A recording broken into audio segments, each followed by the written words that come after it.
In 2077, the virtual game Apocalypse became reality. World order collapsed, turning the mortal realm into hell. Amidst the chaos, humanity awakened supernatural abilities to fight back. In that world, the richest playboy young master of Jiang City, Ye Xiao, wholeheartedly protected Qin Yanran. He spared no expense, hiring 10 top experts to help her level up. Ye Xiao even exhausted his entire fortune to buy a divine artifact for Qin Yanran.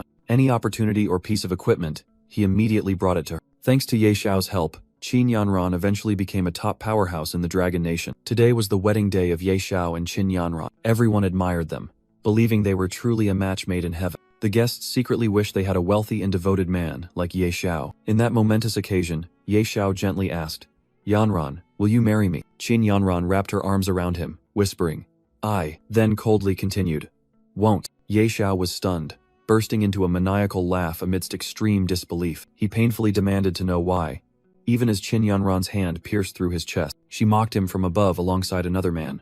"Did you think money could buy my true affection?" Qin Yanran declared that everything she had today was achieved through her own effort. She ripped out Ye Xiao's heart, handed it to the man named Zhou Hong, and said he was the only one who truly understood her. Zhou Hong placed his foot on the chest of the dying Ye Xiao and hurled an insult. "Die, you piece of trash." Zhou Hong's words rang out triumphantly.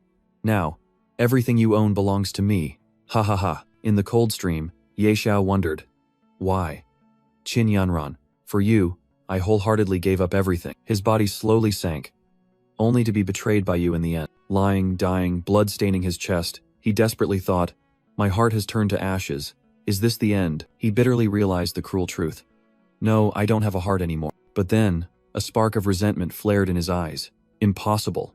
I won't let things end like this." Amidst the chaotic void, Ye Xiao roared his vow. "I refuse to accept this. I will make you pay. I will have my revenge." Suddenly, a familiar voice rang out, pulling him from his rage. "Ye Xiao, are you deaf? Didn't you hear what I said?" Ye Xiao opened his eyes, seeing the Qin Yanran of the past insulting him. "Taking your money was just to save your face. If you keep clinging to me, never look for me again." He stared blankly at the gold card in his hand and realized, this is rebirth? I remember now, 1 week before the apocalypse descends. This card holds 200,000 yuan, Qin Yanran's monthly allowance. While Ye Xiao confirmed he had truly been reborn, Qin Yanran continued her monologue, claiming she took the money for his own good. Ye Xiao coldly turned his back, not saying a word. He turned back to face her, asking only one word, "What?" causing Qin Yanran to sneer. "Regretting it already? For my own good?" Ye Xiao scoffed. "Then why don't I just go straight to hell instead?" Qin Yanran was utterly stunned by his unprecedented fierce reaction. Ye Xiao said sarcastically, "You must have had a tough time. I will never give you anything again," leaving her speechless with anger. Thinking this was just a new trick, Qin Yanran arrogantly said, "Fine, I'll reluctantly accept your card this time." But he only spat out each word coldly. "Get lost. Immediately. Right now." Humiliated, Qin Yanran screamed in fury. "Ye Xiao, how dare you talk to me like that? You will regret this." "Just remembered," Ye Xiao said calmly, then bent down. "The shoes you're wearing were also bought by me. Take them off before you leave." Qin Yanran furiously yelled at Ye Xiao, unable to believe he dared to use money to humiliate her. Ignoring her threats, Ye Xiao coldly replied that her disappearance would be a blessing. He thought to himself that he had more important things to do than waste time on her, as the beta version of Apocalypse would start in 1 week. According to information from his previous life, the charging system would be activated within the first 10 minutes of this beta test. Realizing the golden opportunity, Ye Xiao decided he must raise enough capital before the game started. He called a woman named Ye Lin and bluntly offered to sell all his shares for 20 billion. Ye Lin was extremely surprised by the sudden offer. While Ye Xiao demanded she complete the transaction within 5 days, she laughed loudly in triumph, accepted the deal, and believed she had finally seized the Ye Corporation. After hanging up, Ye Xiao smirked confidently, determined that in this life, he would ascend to the peak of fame alone. Exactly 1 week later, system screens appeared, welcoming Ye Xiao to the beta version of the game Apocalypse. He appeared at the starting point, feeling the familiar sensation of entering this world once again. The game officially began. He quickly set his nickname as Night Xiao and started the job selection process. He recalled the image of a divine-level beast tamer and his gigantic dragon from his previous life. With the memory of that destructive power, coupled with his abundant financial resources, he unhesitatingly chose the beast tamer profession. Completing the selection, Ye Xiao laughed heartily, ready for his plan. He immediately opened the system interface and proceeded to the most crucial moment, topping up his account. Using the 20 billion from selling his shares, he successfully charged 20 billion gold coins, knowing their value would multiply tenfold after 3 days. Unexpectedly, the system announced he was the first player to charge over 1 billion and had unlocked a hidden profession reward. A strange icon flashed alongside a pair of blazing red eyes in his mind. The system congratulated him, announcing he had received a second profession, wealth. Ye Xiao was stunned when he realized he had unlocked a hidden class, God of Wealth. He didn't expect that amidst the raining gold coin. The one who appeared would be a strange, toad-like creature. Ye Xiao frowned and asked where this toad had crawled out from. The creature angrily declared his name was Ebisu,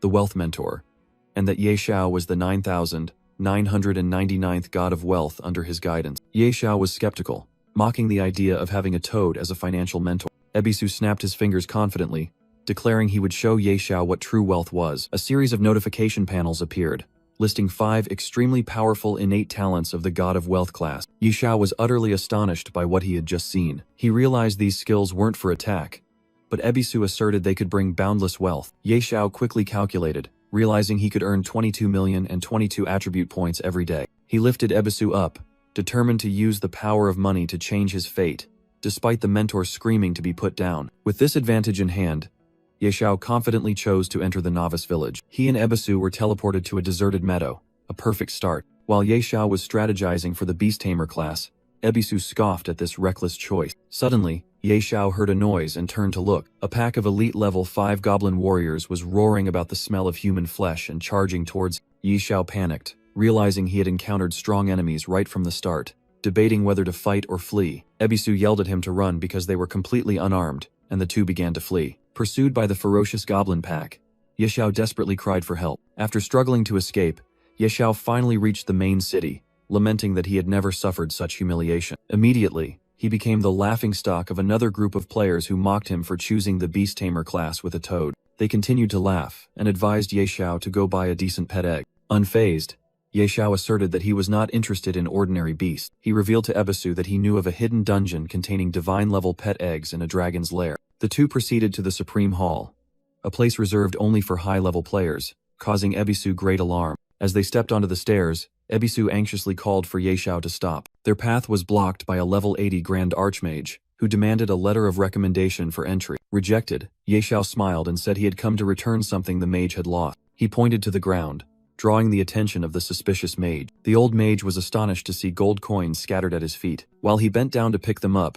Ye Xiao continued to point out even more coins appearing around them. The mage held a handful of gold, his face beaming with joy. His attitude immediately changed, and he enthusiastically invited Ye Xiao to the upstairs VIP room. After clearing his throat to regain his solemn demeanor, the mage allowed Ye Xiao to pass, prompting Ebisu to marvel at the power of money. Ye Xiao strode alone into the magnificent hall of the Supreme Hall. He walked past the hireable level 100 night golems but flatly declared they were not worth his trouble. Suddenly, a massive warrior in deer-antlered armor appeared, and angrily demanded to know who let them in. Ye Xiao calmly faced the berserk blood warrior, and announced he needed to hire a divine-level golem guard. The warrior was utterly astonished, arguing that divine-level golems were extremely rare and not available for hire. Ye Xiao confidently declared, 1 billion per day. The berserk blood warrior froze, stunned by the figure. He explained that it was technically impossible, but he happened to know a divine-level spellcaster who could help. After hearing about the spellcaster's versatility, Ye Xiao agreed to sign the contract and would pay upon necessity. The berserk blood warrior presented the contract,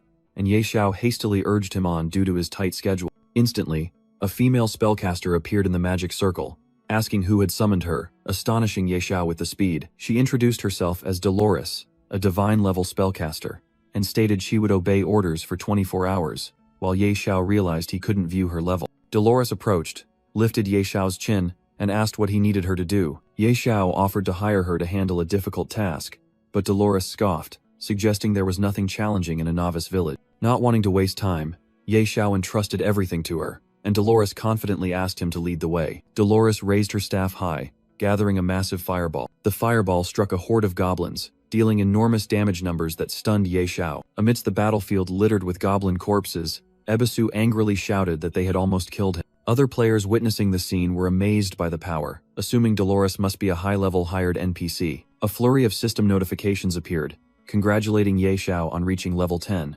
shocking Ebisu, since other players hadn't even passed level 5. A worldwide announcement rang out, declaring that the player Night Sorrow had reached level 10, causing a sensation among the player community. Ye Xiao looked into the distance, thinking of the apocalypse, and declared it was time to head to their true destination. As the group walked along the path, Ebisu asked if this was the hidden dungeon he had mentioned. Ye Xiao smirked and confirmed.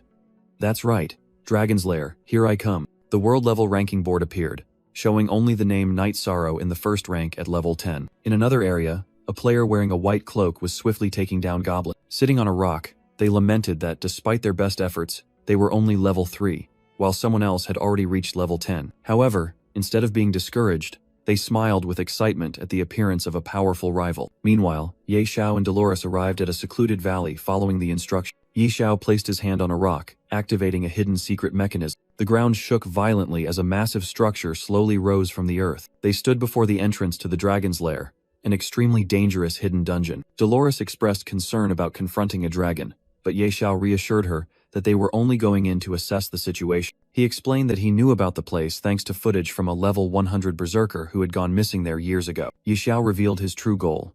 He had discovered a rare dragon egg inside the cave. Dolores was furious at this insane plan, but Ye Xiao began to flatter her, calling her a divine-level spellcaster. He continued to praise Dolores, saying that a mere dragon was nothing compared to her power. Immediately afterward, they spotted a massive level 5 radiant dragon sleeping soundly atop a mountain of treasure. Dolores instantly froze, terrified by the monster's overwhelming power. She paled, realizing it was a level 5 dragon, and secretly rejoiced that she had brought a teleportation scroll for escape. Ye Xiao still asked if they could manage, but Dolores decided she would let him go in first while she waited outside. Dolores explained that they had less than a 1% chance of victory, but this only made Ye Xiao more determined to seize the egg. She flatly refused Ye Xiao's offer to double her commission and declared her withdrawal. Ye Xiao hastily explained that they only needed to buy time, not fight, but Dolores still didn't believe it was possible. To persuade her, Ye Xiao played his final card, triple the commission, stunning Dolores. Convinced by the reward, Dolores decided, damn it.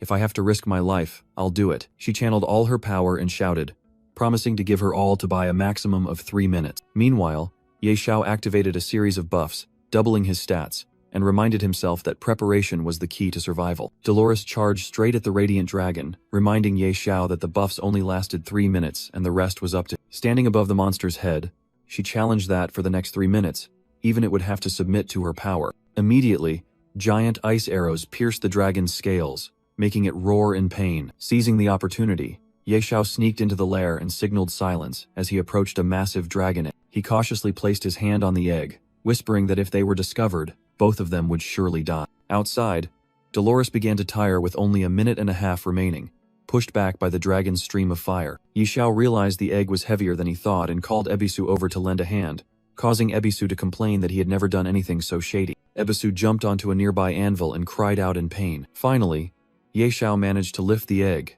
and, along with Ebisu, hurriedly looked for an escape route. The Radiant Dragon let out an earth-shattering roar when it discovered the thief running away with its egg. Ye Xiao yelled at Ebisu to run quickly while Ebisu was busy being angry about the insult. He loudly called out for Sister Dao for help, and Dolores immediately erected a massive wall of ice. However, the ice wall began to crack the moment the dragon charged into it, unable to hold out for long. Dolores screamed a terrified warning as the dragon prepared to unleash its Dragon King's breath skill. Seeing Dolores also running away, Ye Xiao asked in surprise, and she replied that she could only be invincible for 3 minutes. Both were thrown toward the exit by the terrifying explosion from the dragon's breath. Having just escaped death, Ye Xiao sighed in relief, seeing that both he and the egg were safe. Dolores commented that if the egg hatched into a level 5 dragon, all the effort would be worth it. She didn't forget to remind Ye Xiao about her payment, and her favorability had increased. Ye Xiao prepared to sign a contract with the creature inside, despite Ybi's worrying that 100 million would be wasted. He placed his hand on the egg, pouring all his hope into this fateful hatching. Under the influence of the energy, the dragon egg cracked open in a blinding flash of light. From within, a small green dragon appeared, astonishing Ye Xiao. Both were confused because it didn't look like a radiant dragon. Dolores even joked that perhaps the mother dragon had been deceived. The little dragon cried out with confused, immature sounds at the person in front of it. Ye Xiao and Dolores were still trying to figure out the strange color of the newly hatched creature. But when the status panel appeared, Ye Xiao was stunned to learn that this was a mythical tier Azure Sky Dragon. Its skills were ridiculously powerful, with names like Dragon King's Breath and Dragon King's Wrath. Dolores admitted that Ye Xiao had hit the jackpot, as the dragon's power upon maturity would be unimaginable. Ye Xiao happily rubbed the little dragon's head and gave it the affectionate nickname Little Gray. He picked up Little Gray, proud that no one would mistake his pet now, then suddenly noticed the item in Wibis's hand. Wybus angrily shouted his real name while Ye Xiao was only curious about the badge. Ye Xiao snatched the badge from Wybus and was astonished to realize it might be the ferocious badge. The information panel confirmed it was a calamity tier item with insane stats, while Wybus screamed for it back. Ye Xiao declared he would borrow the badge to compensate for the risk Wybus had caused, forcing Wybus to demand 10,000 coins a day. He tried to use sweet words to coax old Wybus, but only received a retort exposing his fickle nature. Ignoring the complaints, Ye Xiao pinned the badge to his clothes, happily thinking that hunting goblins would now be as easy as flipping a hand. Suddenly, a system notification appeared, stating that Ye Xiao had activated a hidden quest, finding the ferocious fang. Dolores explained that it was a divine-grade weapon forged from the fangs of an abyssal beast, but reaching the abyssal continent would be a long journey. Just then, another notification popped up, announcing that his daily playtime was over and he would be forced to log out in 3 minutes. "I'll be going now," Dolores said as she opened a teleportation gate.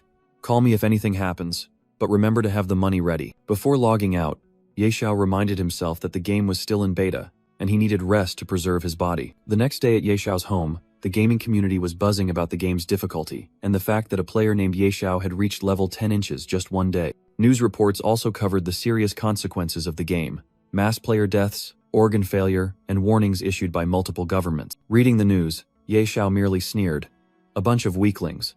When the game merges with reality, all of you will suffer." Suddenly, his phone vibrated. He picked it up and read a message from Qin Yanran, demanding he come to Northhua Hospital with food and pay Zhou Hong's medical bill. "Damn it, I forgot about that crazy bitch," Ye Xiao cursed, regretting not having blocked her number from the start. Meanwhile, at the hospital, Qin Yanran asked Zhou Hong, who was lying in the hospital bed, if Ye Xiao would come after the sudden call. Zhou Hong confidently replied he wouldn't dare not to come, and Qin Yanran agreed, believing Ye Xiao loved her to the core and would surely rush over immediately. A doctor entered the room, announcing that Zhou Hong could be discharged soon after the bill was settled, which surprised Qin Yanran. The doctor explained that the hospital was overwhelmed with patients suffering organ failure from playing the Doomsday game, which angered Qin Yanran, who accused them of disregarding the lives of the poor. Zhou Hong restrained her, then turned to ask about the hospital payment, but Qin Yanran said Ye Xiao hadn't given her this month's allowance yet. He was surprised and asked about the 200,000 monthly stipend,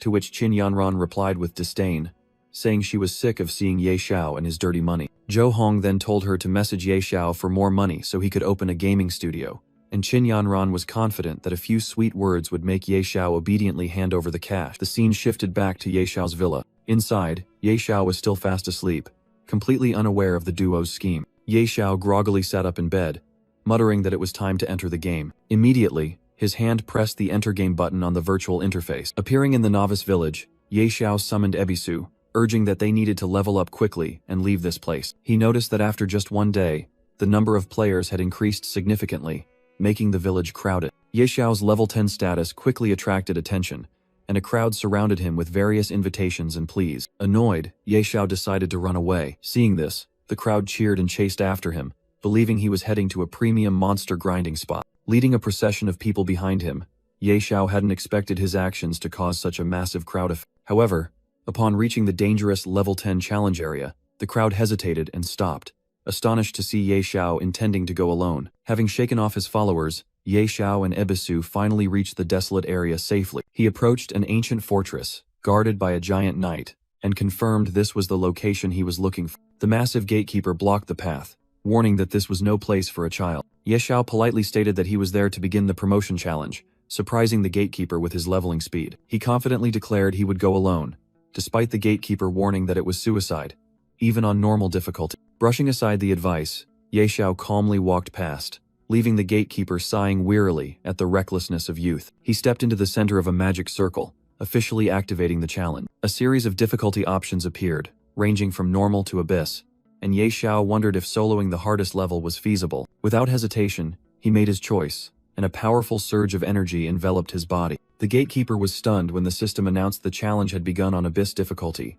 unable to believe someone dared to solo at this level. Teleported to a gloomy forest, Ye Xiao recalled how much he struggled in his previous life, having to carry the entire team, especially Qin Yanran. Inside the dark forest, Ye Xiao asserted, "This time, I am here for revenge." He summoned his spirit beast.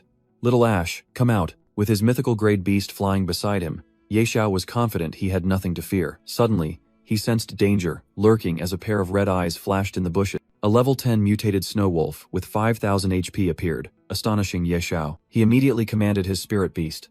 Little Ash, go. The brave little dragon charged straight toward the giant wolf. Little Ash activated the Dragon King's breath skill, firing a powerful stream of energy. The attack hit, wiping out 2,500 HP from the snow wolf. Immediately after, Little Ash rushed in, attacking continuously with sharp claws. Severely wounded, the snow wolf roared furiously, and a terrifying red aura emanated from its body. Ye Xiao realized the monster had entered a berserk state. Undaunted, Little Ash soared into the sky, unleashing the world-shaking roar skill. The dragon's roar stunned the snow wolf, freezing it in place. Seizing the opportunity, Little Ash spat out a stream of fire, incinerating the stunned enemy. The snow wolf collapsed, and a notification confirmed its defeat. Immediately, Little Ash was enveloped in light and leveled up 4 times, greatly delighting Ye Xiao. He was astonished to see Little Ash's stats skyrocket, and that it had unlocked a new, overwhelmingly powerful skill. Ye Xiao asked Ebisu about the spoils, and learned they were 2 black gold grade items. Holding the new bow and dagger in his hands,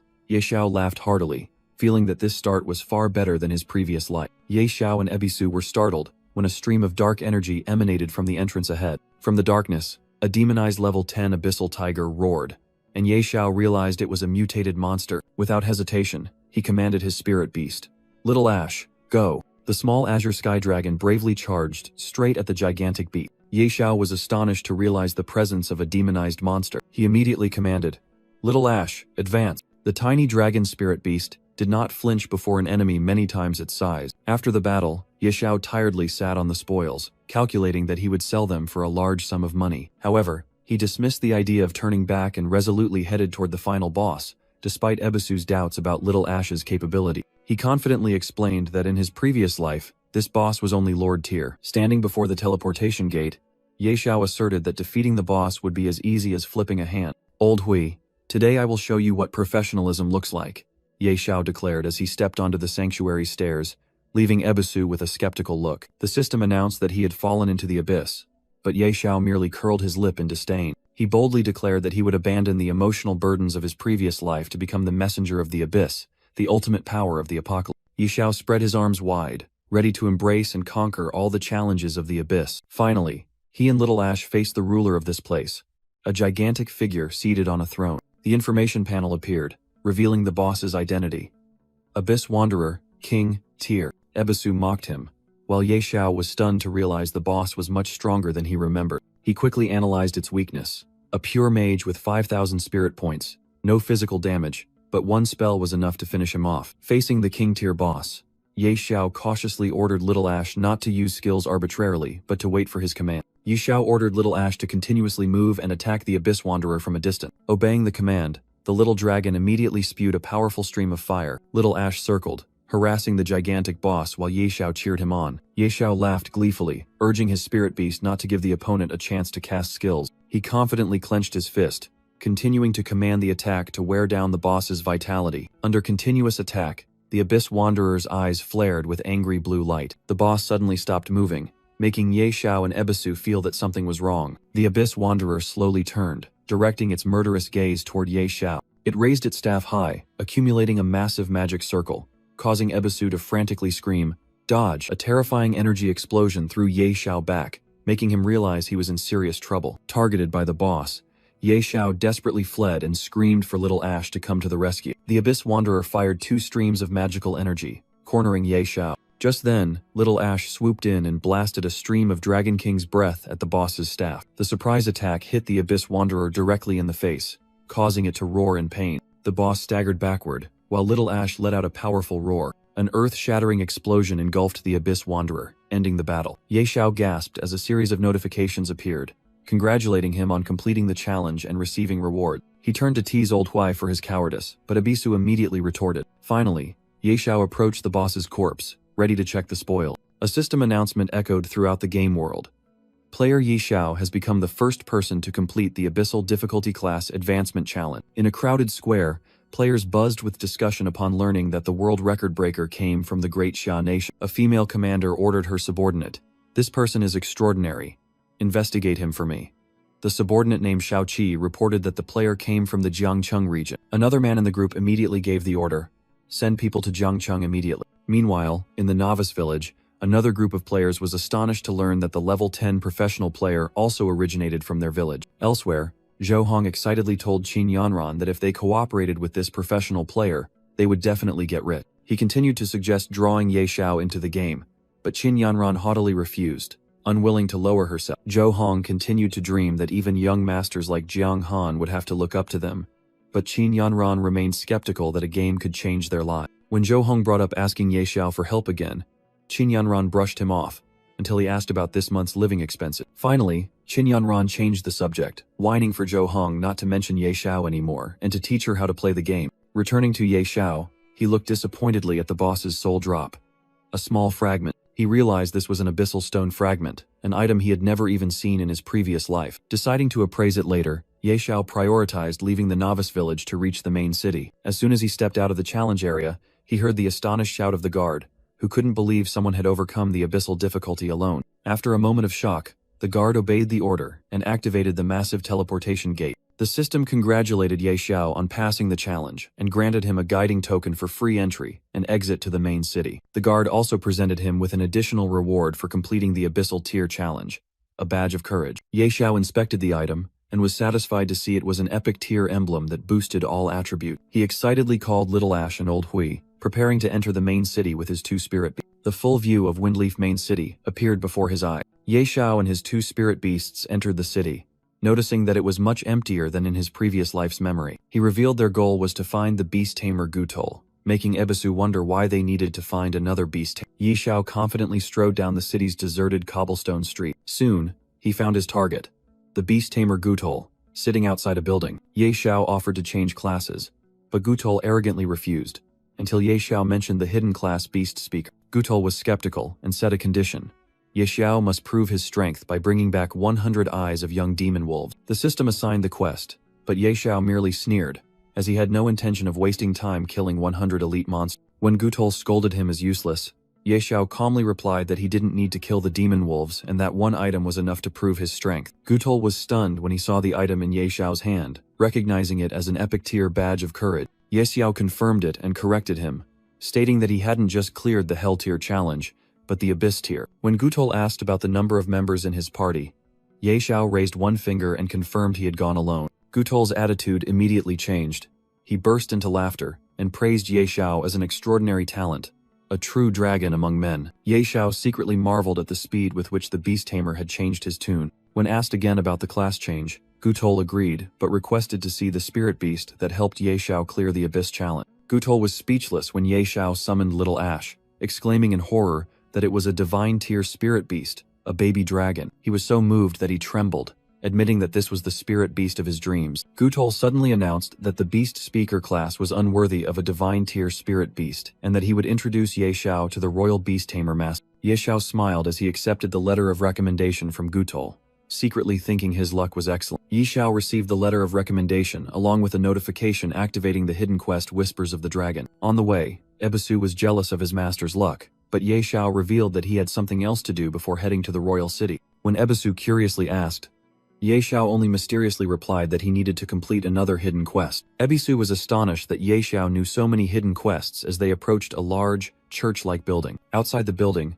a noblewoman named Karel was standing with her bodyguard. Ye Xiao confirmed his target was Chirele, the wealthy widow of the former city lord, confusing Ebisu. As Ye Xiao approached, a bodyguard immediately blocked his path and demanded his identity. Ignoring the guard, Ye Xiao addressed Lady Chirel directly, noticing her melancholy expression and offering his help. Corelli replied that she had indeed lost a personal item and would be very grateful if he could help retrieve it. Ye Xiao happily accepted, and a system notification confirmed he had received the hidden quest to find the flower for Chirel. The bodyguard once again tried to stop Ye Xiao, demanding that he halt. Ye Xiao continued the conversation, asking Lady Chirele if he could help alleviate her sorrow. Lady Chirele confirmed she had lost an item and would be very grateful if he could find it. Ye Xiao confidently accepted the quest, while the system notification requested him to bring back a beautiful flower. After leaving, Ebisu wondered why they were heading into town instead of searching for the flower in a garden. Ye Xiao explained that it wasn't an ordinary flower, and he knew exactly where it was. He confidently declared the flower was right here,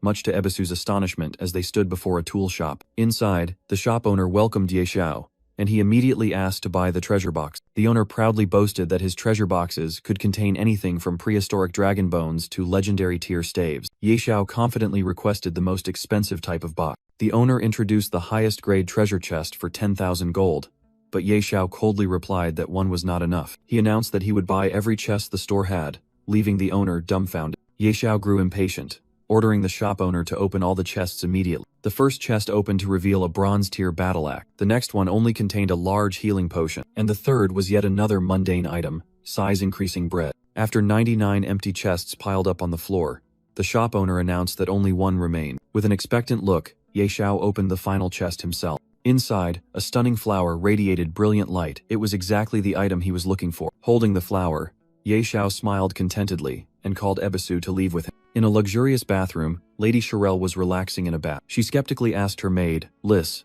if anyone would actually find the flower for her. Liz tried to reassure her mistress, believing that with her charm, luck would not abandon them. Suddenly, Liz rushed in breathlessly to report that a young man had brought the flower, causing Shirelle to exclaim in shock, "What?" Shirelle jumped up in the bath, unable to believe that someone had actually found it for her. After changing, Shirelle met Ye Xiao and asked again to confirm that he had truly found what she wanted. Ye Xiao confidently handed her a small chest and invited her to examine it herself. Shirelle opened the chest, overjoyed to see the magnificent flower, the very thing she had been searching for. Shirelle asked Ye Xiao what reward he desired, but he refused both money and rare treasure. Hearing this, Shirelle blushed and suggested that she would willingly become the reward for him. Ye Xiao was utterly flustered by Shirelle's bold offer, secretly thinking that this was too much to handle. He quickly waved his hands, explaining that she had misunderstood his intention. Ye Xiao awkwardly stated that he only needed her help to obtain citizen status. Sophia smiled, teasing Ye Xiao and saying the request was too easy, while her favorability toward him increased by 20 points. Sophia ordered her maid Liz to prepare the documents, and Ye Xiao took the opportunity to express his desire to purchase real estate to settle down in Windleaf City. Sophia appeared surprised but approved of Ye Xiao's decision to settle down. However, she wondered why he chose to buy land in the West District, a place that was not prosperous at all. Ye Xiao stood firm on his choice and asked for her help.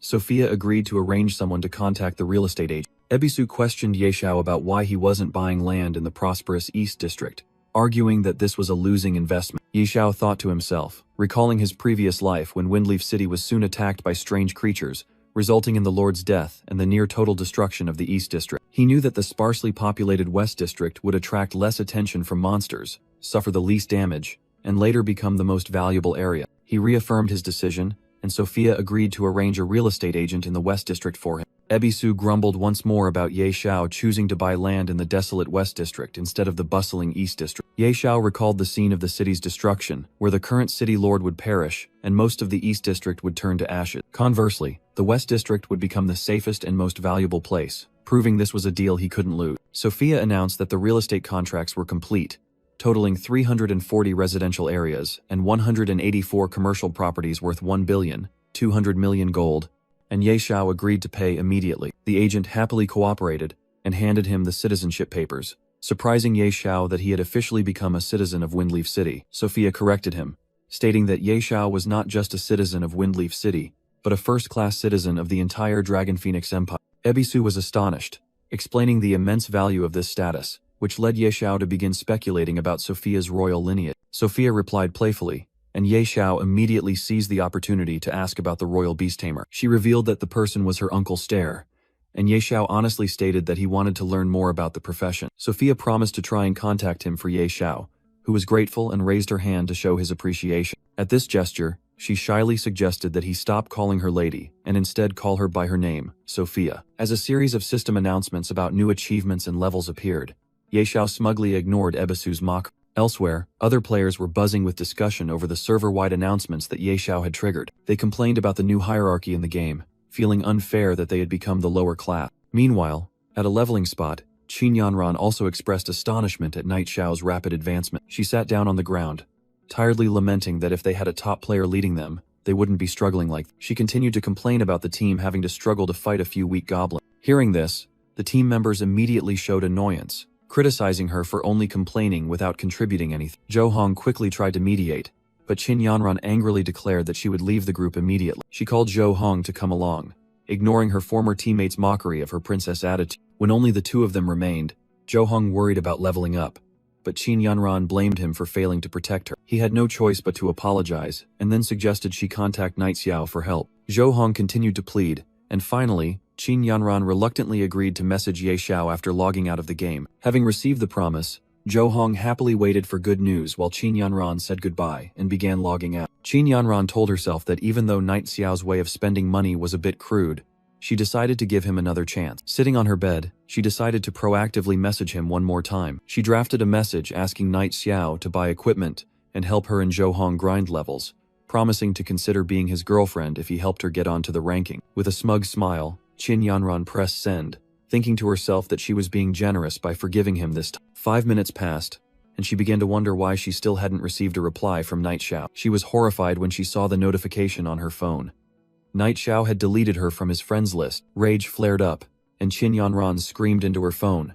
"How dare he!" she frantically yelled, declaring a complete end with Night Xiao and swearing she would never forgive him, even if he knelt down and begged. Meanwhile, in the East District of Windleaf City, Ye Xiao was contemplating how he would soon make his West District as prosperous as this area. He stopped in front of an appraisal shop, confirming that this was the place he needed. Inside, the appraiser announced that his shop only accepted equipment appraisal for silver-tier items and above. Ye Xiao smiled, held out a necklace, and asked if he could appraise dark gold-tier equipment. The appraiser was utterly stunned when he realized it was truly a dark gold item. He quickly guaranteed that he would personally handle it, but Ye Xiao coldly interrupted, only caring about the success rate. The appraiser boasted that he had a success rate above 80%, but the appraisal fee for dark gold items was 100 gold. Ye Xiao calmly replied that he had many more items that needed appraising. Ye Xiao dumped a table full of rare equipment, stunning the appraiser with his wealth, and urged him to hurry up. Moments later, the Nightfall necklace was successfully appraised, revealing astonishing stats. The appraiser stammered that the item's stats were insane, but Ye Xiao calmly asked him to continue. Still amazed, the appraiser secretly thought that Ye Xiao was a god of wealth incarnate, while rushing to continue his work at Ye Xiao's urging. The appraiser examined the dark necklace, a level 10 dark gold item with incredible stats. He stammered that the stats were insane, but Ye Xiao calmly remarked that they were just acceptable and asked him to continue. After leaving the shop, Ye Xiao checked his status panel, satisfied that his stats had significantly improved after reaching level 11. Ebisu asked about the next plan, and Ye Xiao decided to go to the Grey Mist Valley to grind levels while waiting for news from Sophia. When they arrived, Ebisu was shocked to realize this was an area for level 20 monsters, but Ye Xiao merely confirmed it calmly. A pack of level 21 gray hyenas with glowing red eyes appeared, making Ye Xiao slightly annoyed because they traveled in a horde. Without hesitation, Ye Xiao ordered Little Ash, his dragon, to attack. Little Ash immediately unleashed a powerful dragon's breath, incinerating the hyena pack and yielding a large amount of experience points. Ye Xiao sat leisurely on a chest, explaining that this was the ideal spot because monsters would come to him, prompting Ebisu to sarcastically remark that he certainly knew how to enjoy himself. Sipping his tea, Ye Xiao reminisced about his miserable past and burst into hearty laughter at his current life, while Little Ash continued to slaughter monsters. Soon, a beam of light enveloped Ye Xiao as he and Little Ash simultaneously leveled up to level 12. Standing in a battlefield littered with hyena corpses, he calculated that reaching level 20 would only take a few days at this pace. Suddenly, Ye Xiao discovered a strange item that had dropped from one of the monsters. It was a basic skill scroll, Fireball, leading Ebisu to wonder if a beast tamer using magic wasn't ridiculous. Ignoring the comment, Ye Xiao decided that having extra skills was never a bad thing and immediately crushed the scroll to learn the spell. He excitedly tested the new skill, launching a fireball toward a surviving hyena. However,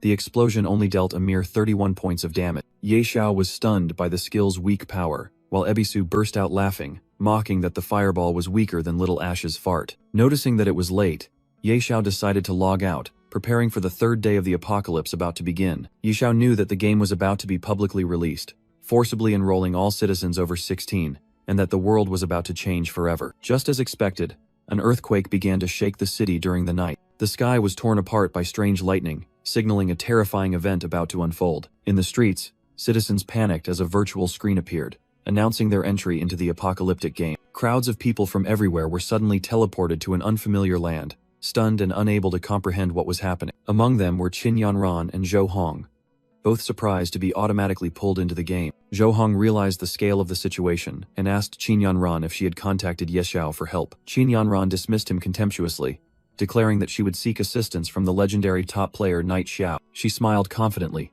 believing that no man could resist her beauty. A system announcement echoed everywhere, confirming that all citizens had been forcibly logged in and could not log out. The announcement continued by explaining the brutal rules.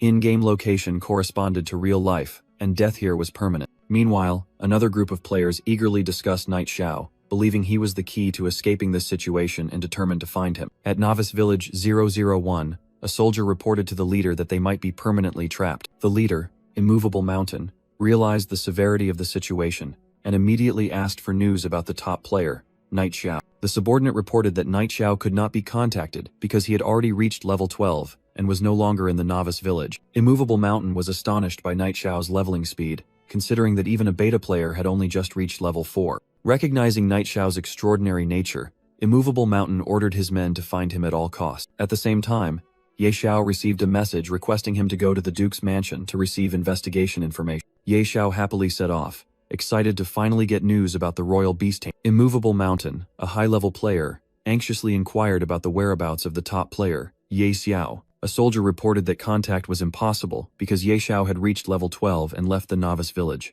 Immovable Mountain was astonished to learn that even a beta tester was only level 4, highlighting the game's difficulty. Recognizing Ye Xiao's extraordinary nature, Immovable Mountain ordered his subordinates to find him at all costs. Meanwhile, Ye Xiao received a message summoning him to the Duke's mansion and immediately set off. He was excited because he was about to receive news about the royal beast tamer he was searching for. Ye Xiao entered the mansion, where Sophia was already waiting at the foot of the stairs. With a radiant smile, Sophia welcomed him and said she missed him very much. Ye Xiao immediately blushed in embarrassment, secretly admiring her captivating beauty. He quickly regained his composure and asked Sophia for news of the royal beast tamer, but she said her Uncle Stare had not yet returned. Thinking he had been disappointed, Ye Xiao was then informed by Sophia that she had information about a hidden profession right in Fengye City. Extremely surprised and delighted, he eagerly asked her for the exact location of the treasure. Sophia explained that it was located in a hidden dungeon beneath the lair of a powerful dragon, but Ye Xiao realized it was the labyrinth cave. He pretended he had only heard about it by chance, but secretly thought about the countless times he had grinded this dungeon in his previous life. Sophia asserted that the place was guarded by a dragon, which puzzled Ye Xiao because, in his memory, the boss there was a demonized monster. Despite the change, Ye Xiao decided to check it out himself, even though Sophia worriedly warned that it was a deadly level 80 area. He confidently reassured her, while Ebisu, sitting on his shoulder, blurted out that a dungeon was nothing compared to the time he stole a dragon egg. Ye Xiao declared that if the price was right, even dragons could be defeated, and the best person for the job was his sister Tao.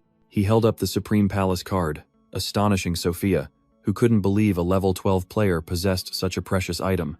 A burst of blue light erupted, and Dolores proudly appeared, asking who had summoned her. Dolores called Ye Xiao little brother and asked if he remembered her, while he replied that he had a big task requiring her help. When Dolores guessed the mission involved a dragon again, Ye Xiao slyly confirmed it.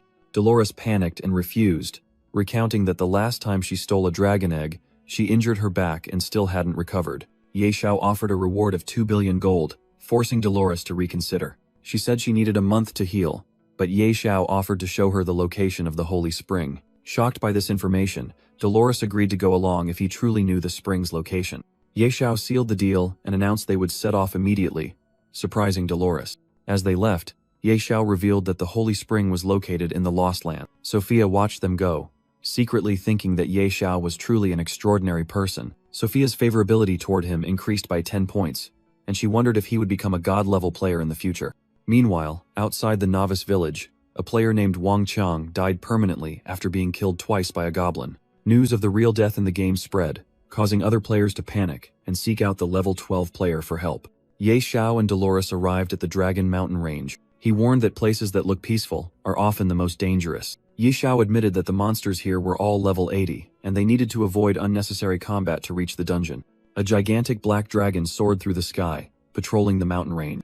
Dolores anxiously asked Ye Xiao if he was sure about the entrance, as she did not want to be discovered by that Tier 5 beast. Ye Xiao reassured her that the dungeon entrance was hidden beneath a slope and they would not be discovered. He confidently led the way through a narrow ravine, proving he was right. The two finally reached an ancient stone gate, the dungeon entrance, while the dragon continued to circle in the distance.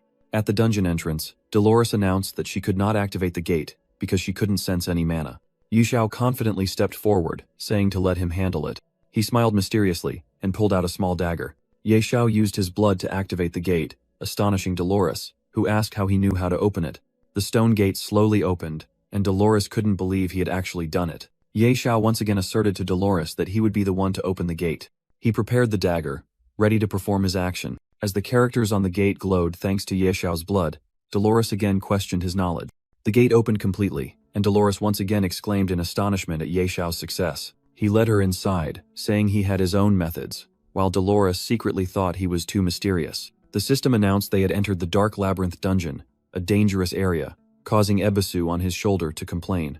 Dolores worried about the 3-hour time limit, while Ye Xiao realized it had been shortened compared to his previous life. Ebisu warned that this mission was even more dangerous than facing a Tier 5 dragon, but Ye Xiao turned to provoke Dolores. Teased, Dolores proudly declared that she was a divine-level spellcaster and would not be afraid of a mere labyrinth. Ye Xiao agreed, and quickly asked if she knew the invisibility spell. Dolores scorned it as a low-level spell, but Ye Xiao reassured her that it was enough as long as it concealed them. She easily cast the spell, turning both of them into faint, ghostly figures, which impressed Ye Xiao. Ye Xiao accurately listed the number and level of the monsters ahead, stunning Dolores, who asked if he was a prophet. He was vague about his knowledge, secretly thinking about clearing the labyrinth 800 times, then told her he knew nothing more. Facing the horde of monsters, Ye Xiao instructed Dolores on how to sneak past, which angered her, while he remained confident in his experience. Ye Xiao told Dolores to watch carefully, then led the charge into the monster-filled area. He moved at a terrifying speed, gliding past the back of a lizard monster without being detected. Dolores exclaimed in astonishment, unable to believe he had just passed a level 60 elite monster without it noticing. She then quickly moved through the spike trap area, while Ye Xiao waited ahead. The two entered a large, ruined area, and Ye Xiao secretly reminded himself to always be ready for combat. Before them was a giant pig-like monster guarding a chest, making Ye Xiao realize that everything was different from his previous life. He asked Dolores about its level, and she casually replied that it was a level 100 berserk boss with mediocre power. Ye Xiao declared he would go open the chest, and asked Dolores to be ready to attack. She agreed to cast an absolute defense buff on him. He cautiously approached, warning Ebisu not to act recklessly, but Ebisu just told him to worry about himself first. Ye Xiao was full of anticipation, thinking that the hidden class change scroll was about to be his. But upon opening the chest, he was stunned to see a stone and a parchment scroll inside, completely different from what he expected. Just then, the Maze Guardian woke up with glowing red eyes, looming right behind him. A stream of frost shock shot from a distance, partially freezing the monster. Dolores shouted angrily, urging Ye Xiao to run immediately. Ye Xiao ran while shouting for help, luring the enraged monster to chase him. Dolores cast the 5-point magic array, creating a complex magical circle in the air. A massive bolt of lightning struck down, leaving the giant monster stunned. Meanwhile, Ye Xiao checked the loot, and Ebisu had to exclaim in amazement at his luck. Ye Xiao realized the stone was a divine punishment grade item that could reset cooldowns, reducing the cooldown of the brutality chapter to just 3 days. While the boss was still stunned, Dolores asked Ye Xiao whether they should continue fighting or leave. Ye Xiao decided to fight, urging Dolores to go all out. Dolores responded by unleashing the 5 thunder magic array directly at the colossal boss. Hit by the attack, the monster let out an earth-shattering roar.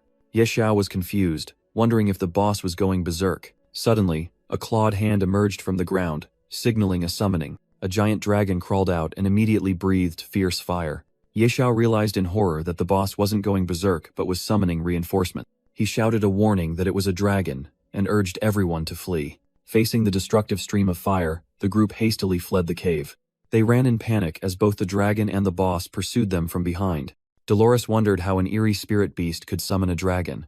The boss roared, charging straight toward Ye Xiao with bloodshot eyes. Ye Xiao suddenly stopped, declaring he would take down the boss first. He confidently held up the time stone and the brutality chapter, ready to test his firepower. With a shout full of indignation, Ye Xiao activated the item, aiming at the monster. A faint beam of energy shot out, dealing only 242 damage to the boss. Ye Xiao was stunned by the meager damage number, while Ebisu scoffed mockingly. The monster paused, blood trickling from the corner of its mouth after the attack. Suddenly, a massive damage number, 932,642, appeared, blowing a large hole through its chest. The system announced that the target's HP had dropped below 20%, activating the instant death effect. A series of system notifications appeared.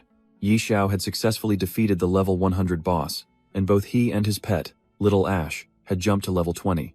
Dolores stood behind, exclaiming in shock that it was insane for a level 12 novice to defeat a level 100 boss. A world announcement rang out, declaring that player Ye Xiao from the Great Xia region was the first to defeat a level 100 boss, leaving other players stunned. Another group of players couldn't believe their eyes, wondering if this was a game bug or if Ye Xiao wasn't human.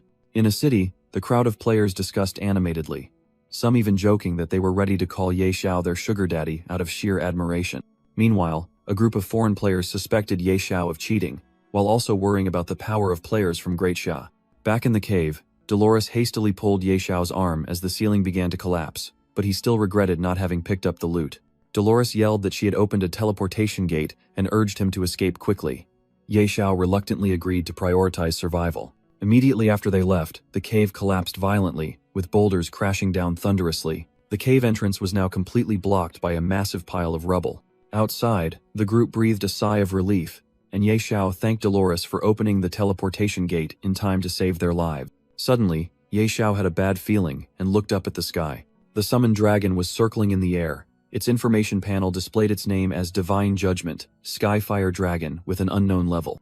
Dolores recognized the deadly danger posed by the Divine Judgment dragon and frantically declared she would leave immediately. The two once again had to flee desperately from the dragon's stream of fire, with Dolores shouting at Ye Xiao not to forget to send her the location and payment. After escaping, the scene shifted to the main city of Fengyi. Ye Xiao went to meet Sophia, who was extremely surprised that he had actually retrieved the item from the maze. Sophia praised Ye Xiao profusely. He feigned modesty, saying it was just a small matter, prompting Ebisu to speak up and expose him. Sophia asked how to use the scroll to unlock the hidden profession, but Ye Xiao, after reviewing it, said that this was not a typical class change scroll. Sophia asked again, confused, and Ye Xiao explained that according to Uncle Stir, this scroll would awaken her hidden potential and a unique profession specifically for her. Sophia told Ye Xiao to follow her, leading him up a grand staircase. A bookshelf on the wall shifted, revealing a secret passage. They entered a hidden room, which astonished Ye Xiao because he had never known about this place in his previous life. A man introduced himself as Stir, the royal beast tamer Ye Xiao was looking for. Ye Xiao respectfully greeted him and expressed his desire to unlock his hidden class. Stir agreed to assist Ye Xiao with the class advancement process and asked if he was ready. Ye Xiao eagerly confirmed, and Stir handed him a scroll, explaining that it would awaken his deepest power. Stir mused that he hadn't expected someone to choose this path again. He confirmed that he would supervise Ye Xiao's class advancement process. Stir instructed Ye Xiao to follow the guidance of his heart.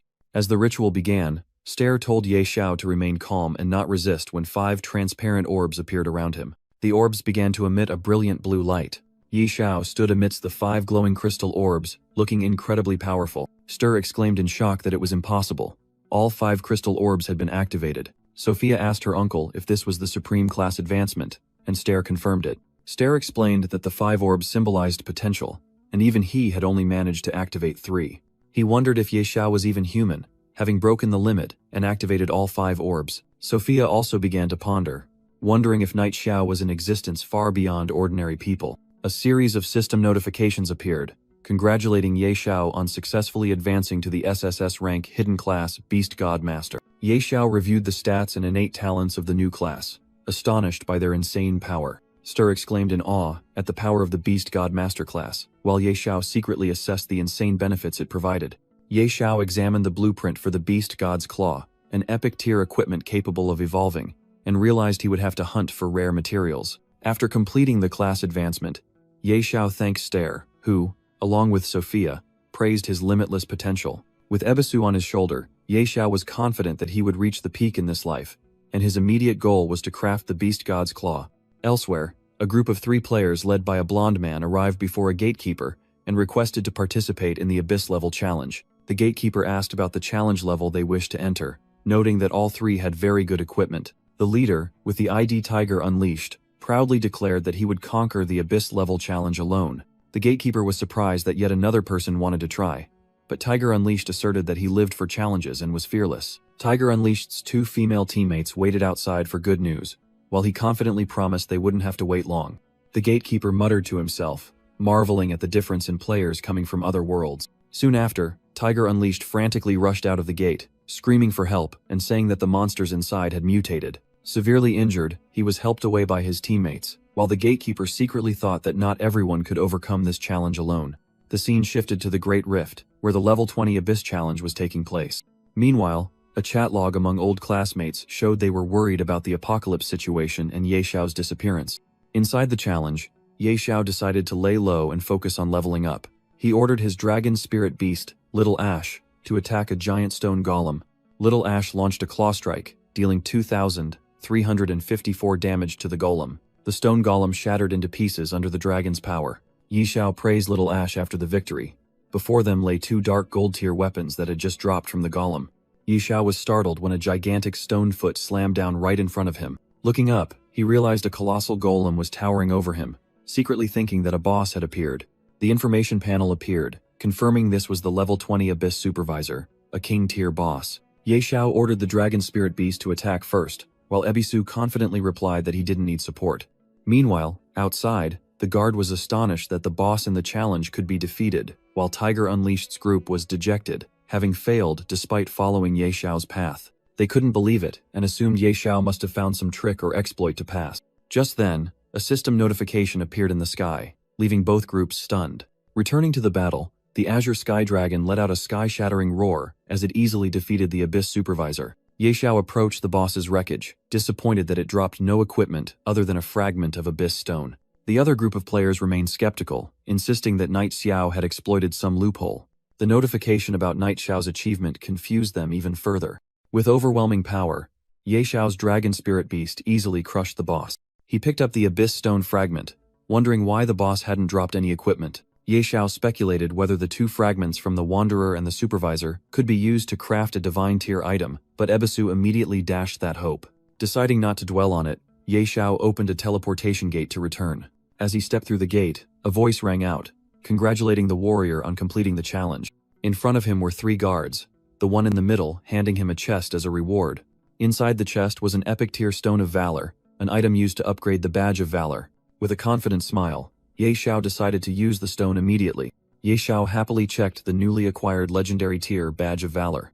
He confidently declared that with this item, he would be invincible in the level 30 area and called upon Little Ash to set off. Suddenly, a system maintenance notification appeared, leaving Ye Xiao stunned and wondering if they were about to return to reality. Other players also received the notification and burst into joy, thinking they could finally leave the game. Everywhere, players began to be automatically logged out of the Doomsday world by the system. Returning to the real world, news reports constantly updated the fact that the game had become an inescapable global reality. On television, a program was interviewing a high-level player named Qingfeng Kuizhu about in-game strategies. Ye Xiao, dressed in casual clothes, sat watching TV, and found the name Qingfeng Kuizhu unfamiliar. The reporter asked about Qingfeng Kuizhu's achievements, and he humbly replied that they were due to luck and the efforts of the entire team. When asked about players being automatically pulled into the game while sleeping, Qingfeng Kuizhu admitted that even officials could not explain the phenomenon. The female reporter mentioned Knight Xiao, and Qingfeng Kuizhu asserted that Ye Xiao's power was on a completely different level, far surpassing all the top players combined. Watching the interview, a powerful man in a white suit realized the immense potential of having someone like Knight Xiao under his command. He immediately ordered his subordinate, Fu Bo, to use all resources to investigate every piece of information about Knight Xiao.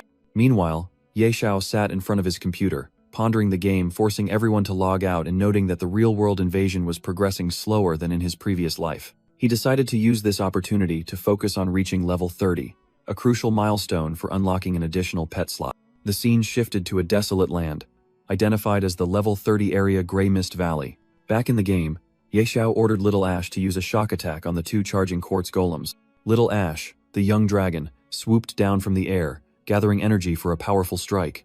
The 2 rock monsters were instantly stunned, causing Ye Xiao to laugh and praise his pet's progress. Little Ash roared, unleashing a powerful stream of dragon breath. The stream of fire shattered the surrounding rocks, prompting Ye Xiao to exclaim in praise. Immediately afterward, the system announced that both Ye Xiao and Little Ash had reached level 24, making him laugh with delight. Meanwhile, other players gathered before the world rankings, unable to believe Ye Xiao's leveling speed and suspecting him of cheating. Qingfeng Kuizhu, the second-ranked player, also had to admit that the gap between him and Knight Xiao was growing ever wider. Nevertheless, his team members continued to praise Qingfeng Kuizhu profusely, while he accepted his second-place position. Elsewhere, in the Dragon Nest of Novice Village 9527, a voice rang out, scolding the sleeping Radiant Dragon for losing an egg. The Radiant Dragon faced the Black Skyfire Dragon. Speaking of the burden of the Dragon Prophet, the Radiant Dragon asked the Skyfire Dragon if it could sense the repulsive presence of a human. The Skyfire Dragon was skeptical, believing that such power must come from the gods, and could not possibly belong to a mere human.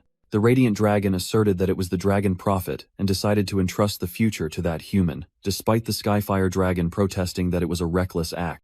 Both dragons soared into the sky, the Skyfire Dragon shouting that there was no more time. The Radiant Dragon once again emphasized the unpleasant aura that the human carried.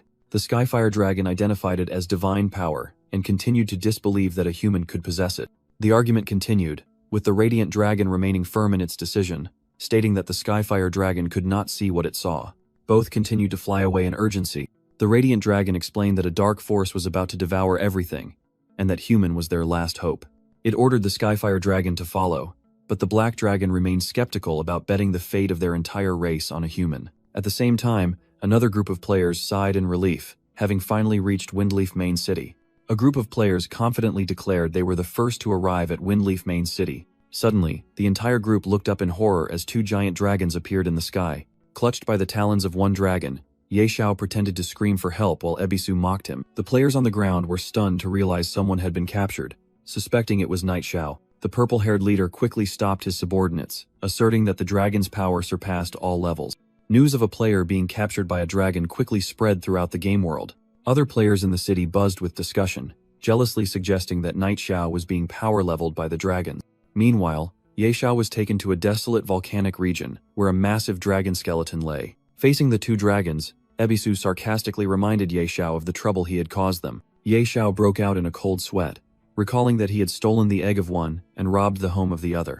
The Skyfire Dragon questioned Ye Xiao, and he tried to act tough despite being terrified inside. However, the Radiant Dragon revealed that the egg he took was the dragon race's last hope. The Skyfire Dragon grew furious upon hearing Ye Xiao call the future dragon by the shameful nickname Little Ash. After clarifying the misunderstanding, the Radiant Dragon urged Ye Xiao to quickly get to the main business. The two dragons flew into the air, and together began an ancient ritual in the name of the dragon god. Witnessing the scene, Ye Xiao and Ebisu were utterly terrified, hastily begging for their lives. The giant dragon skeleton on the mountain suddenly activated, shooting out a powerful stream of energy. Gold and red energy converged in the eye sockets of the dragon skeleton before being released. A brilliant beam of light descended, and the purple-haired leader standing in the city unexpectedly received the dragon race's blessing. A player screamed as their body absorbed a portion of the dragon god's power. Meanwhile, the game forums were abuzz about Night Xiao being stuck at level 30 for 3 days after being captured by the dragons. On the streets, other players also discussed his mysterious disappearance. Another group spread malicious rumors, suggesting that Night Xiao had used dirty tricks and was now paying the price. At the same time, Ye Xiao woke up on the ground, clutching his head in pain after receiving a system notification that he had received the dragon god's blessing. He stood up, realizing he was in an unfamiliar land that looked like a level 40 zone, and the two great dragons had vanished. Ye Xiao checked his status panel and was confused because he saw no obvious changes to his stats or skills after receiving the blessing. He suddenly discovered a new skill called Money Shield, which could convert his 1,810,000,000 gold into a nearly impenetrable shield. Realizing the skill had no cooldown, Ye Xiao laughed smugly and called it insane luck. After reviewing his God of Fortune class skills, he wondered if his Beast Godmaster class had received any upgrades. He opened the Beast Godmaster skill panel and was utterly astonished to discover a new talent, Infinite Beast Mastery, which allowed him to tame an unlimited number of pets. Ye Xiao compared his new ability to the limits of even the Royal Beast Tamer and couldn't believe his luck. Overjoyed, he knelt down and bowed toward the dragons that had departed, swearing to be grateful to them and their ancestors. Afterward, Ye Xiao and Ebisu proceeded to a large structure identified as the Level 30 Challenge Hall. The guard recognized him and asked if he wanted to attempt the Abyss level challenge, and Ye Xiao immediately agreed. Immediately after, the hall's gate transformed into a brilliant blue teleportation portal. He stood firm before the challenge hall, ready for what was to come. He decisively confirmed his decision with the guard once more. The teleportation gate opened, inviting him into the destined challenge. The guard wished Ye Xiao good luck as he prepared to enter the challenge. Instantly, he was teleported to a vast and harsh snow-covered mountain range. Ye Xiao shivered from the biting cold, lamenting that he should have worn more layers. Suddenly, he sensed danger as a giant snowball hurtled toward him. He swiftly dodged the snowball by a hair's breadth. Ebisu reminded Ye Xiao that he could have simply used the money shield instead of dodging. The perpetrator of the attack was revealed, a gigantic mutated snowman that was growling and charging forward. Ye Xiao confidently ordered Little Gray to demonstrate its power. The little dragon obeyed, unleashing a stream of Dragon King's breath that incinerated the enemy. The system announced that the mutated snowman had been cleanly eliminated. Yi Xiao was astonished by Little Gray's one-hit destructive power, while Ebisu seemed unimpressed. The detailed information panel appeared, showing Little Gray's overwhelmingly powerful mythical grade skills and talents. Suddenly, a massive horde of snow monsters appeared from the front, surprising Ye Xiao. Excitedly, he urged Little Gray to take this opportunity for a satisfying massacre. Little Gray unleashed fire once again, engulfing the entire horde of monsters in a sea of flames. Even the king-level boss, the Abyss Guardian, was instantly defeated. Ye Xiao smugly mocked the weak boss, but Ebisu reminded him not to be too arrogant. A server-wide announcement rang out, declaring Night Xiao the first player to clear the level 30 Abyss challenge, shocking the other players. The man in the white suit smiled, asserting that Ye Xiao's potential was truly limitless. The man in the white suit decided to return to the city to meet Ye Xiao personally, declaring that the real game would begin once he subdued Ye Xiao. Meanwhile, Ye Xiao had just completed the challenge and was examining the third Abyss Shard, wondering how many fragments there were in total. He also received an epic-grade Blazing Hero Stone, a rare material that could enhance his hero badge. After bidding farewell to the guard, Ye Xiao left the challenge hall. He entered the bustling main city of Fenjie. Walking down the crowded street, Ye Xiao noticed the city seemed more populated than before, and Ebisu explained that this was because he had been missing for several days. He decided to appraise his new equipment, but was surprised by the long queue of people waiting. A player who tried to cut the line was gruffly chased away by the appraiser, but Ye Xiao's presence as a first-class citizen attracted attention. The appraiser was surprised when examining a piece of jewelry. Recognizing Ye Xiao as the god of fortune, his attitude immediately changed, and he eagerly invited him inside. The other players in line expressed dissatisfaction, not understanding why a first-class citizen had the privilege to cut in line.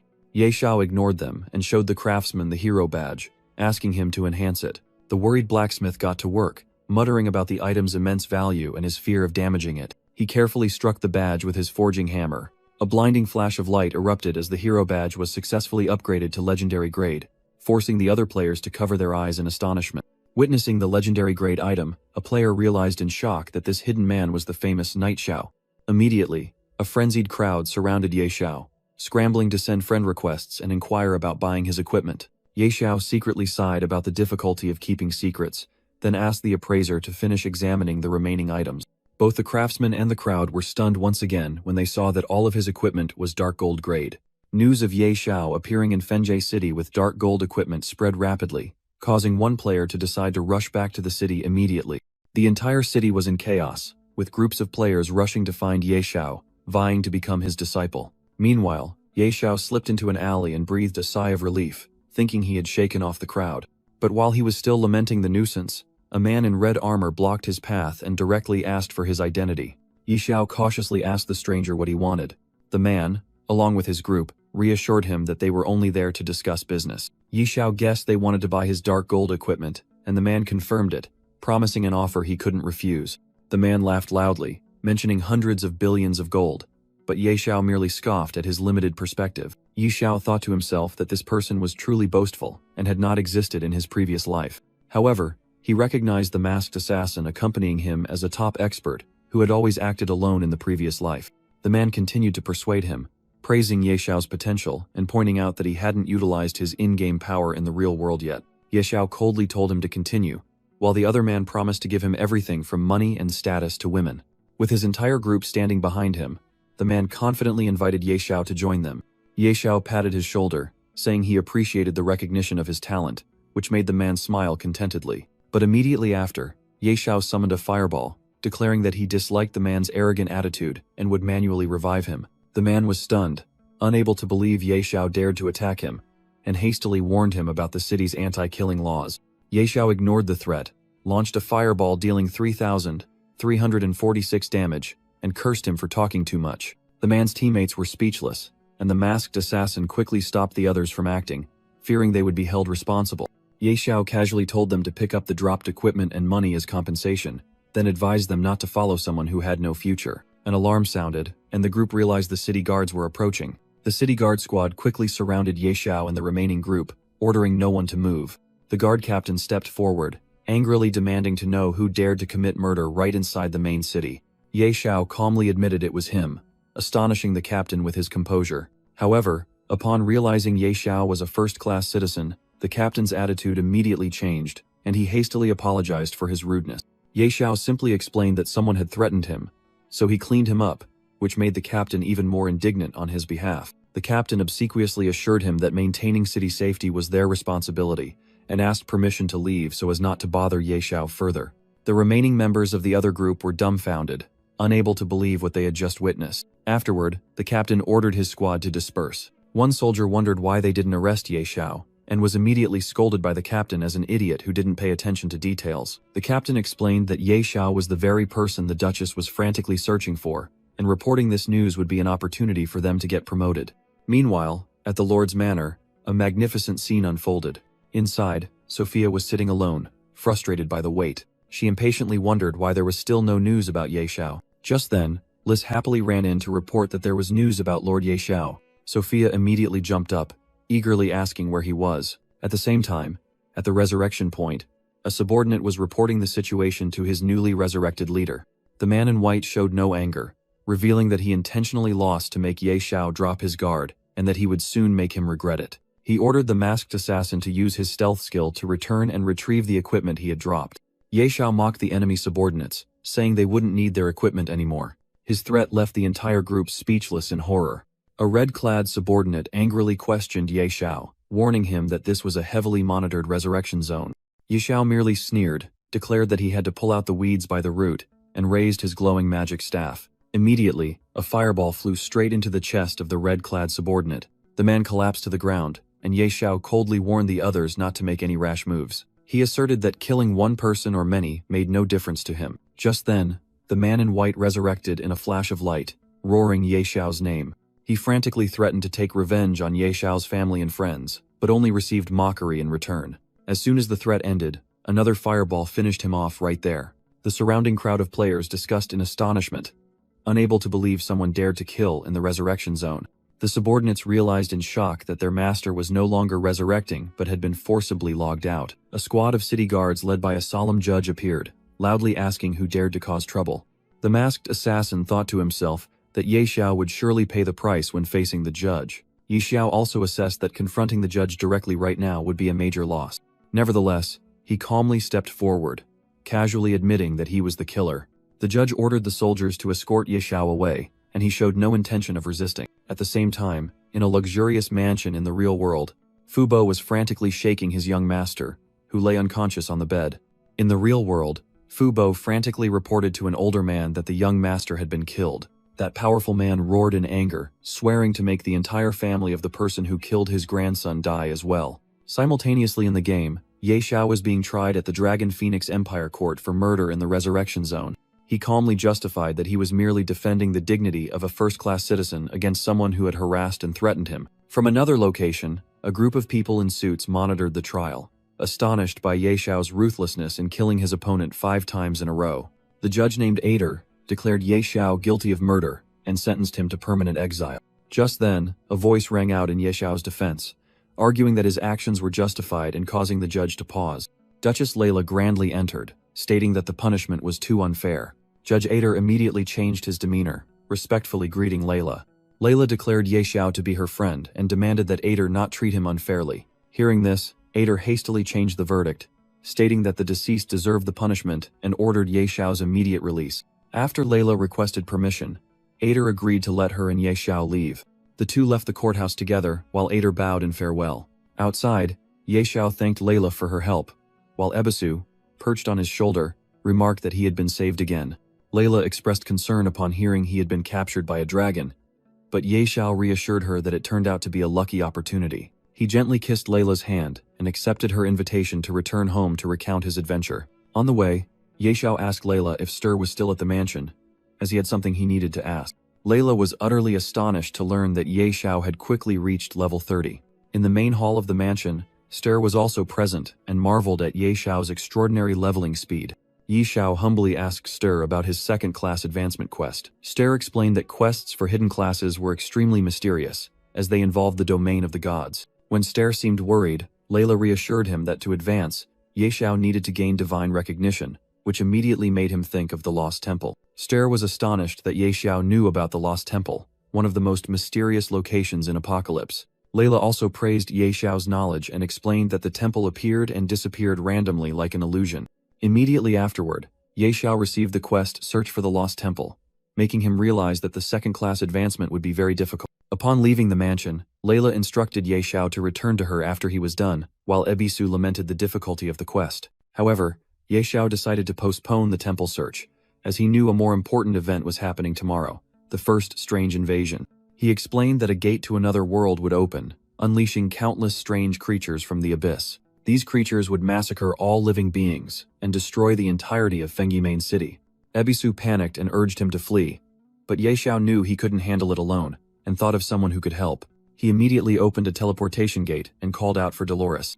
Dolores appeared on the other side, looking annoyed because nothing good ever happened whenever Ye Xiao sought her out. She sarcastically asked if he had found another unlucky dragon's nest, but Ye Xiao reassured her that this time the job was only within the city.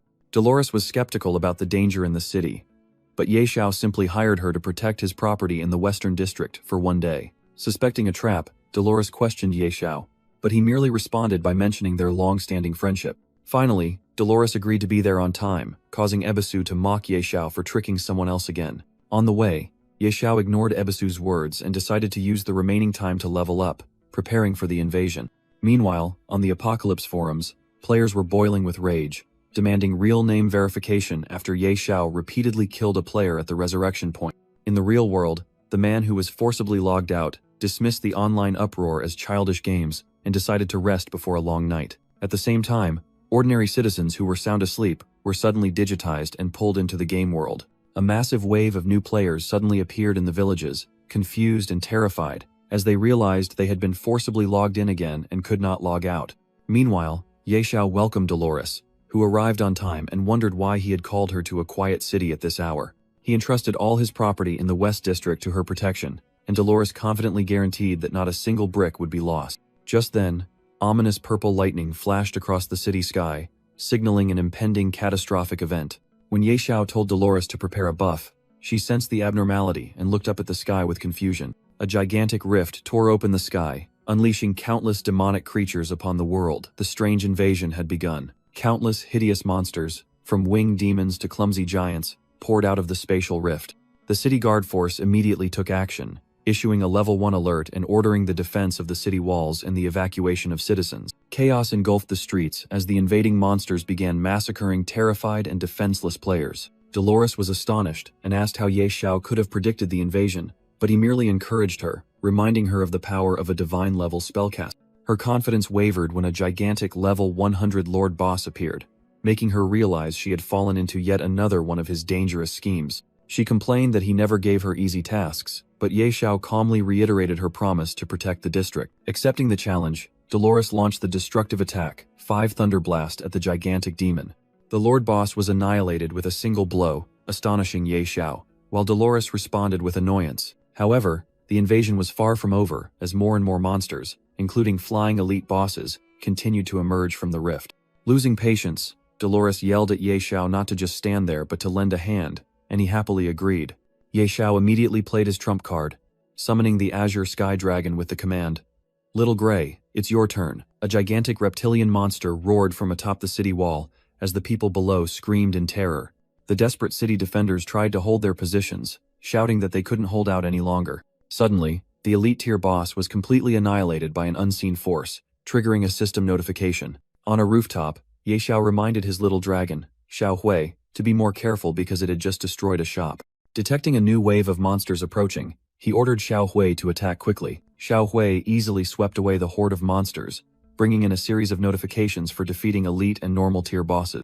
Ye Xiao smiled smugly, thinking to himself that killing bosses was the fastest way to level up. He handed over the defense of the West District to Dolores, who was grumbling and demanding extra pay for the job.